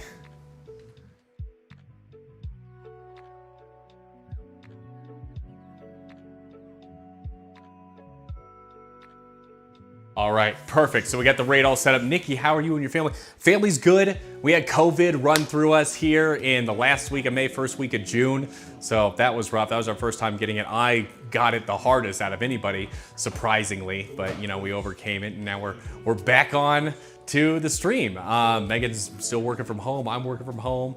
Grandparents are doing amazing. They're retired, so they're helping out with Remy care and whatnot. But yeah, things are going well. I can't say enough about the beautiful family that we have here.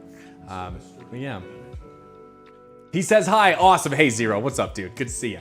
Say hi to Steve and all those wonderful people. We are going, like I said, guys, we're going over to Mayor Wirtz. The man is a work of art. He is a comedic rapper. He's a live streamer. He's everybody's favorite stepdad. Make sure you ask him if we can go to Buffalo Wild Wings after the stream. That's really his kryptonite. But we are going to see you here again on Ingrediology for a live stream. Make sure to check out the YouTube channel. Follow over there. Again, I know I'm saying a lot. Blah, blah, blah, blah, blah. But yeah, peace and love, guys. You have a good rest of your Thursday evening, and we'll be with you with more recipes soon. Peace.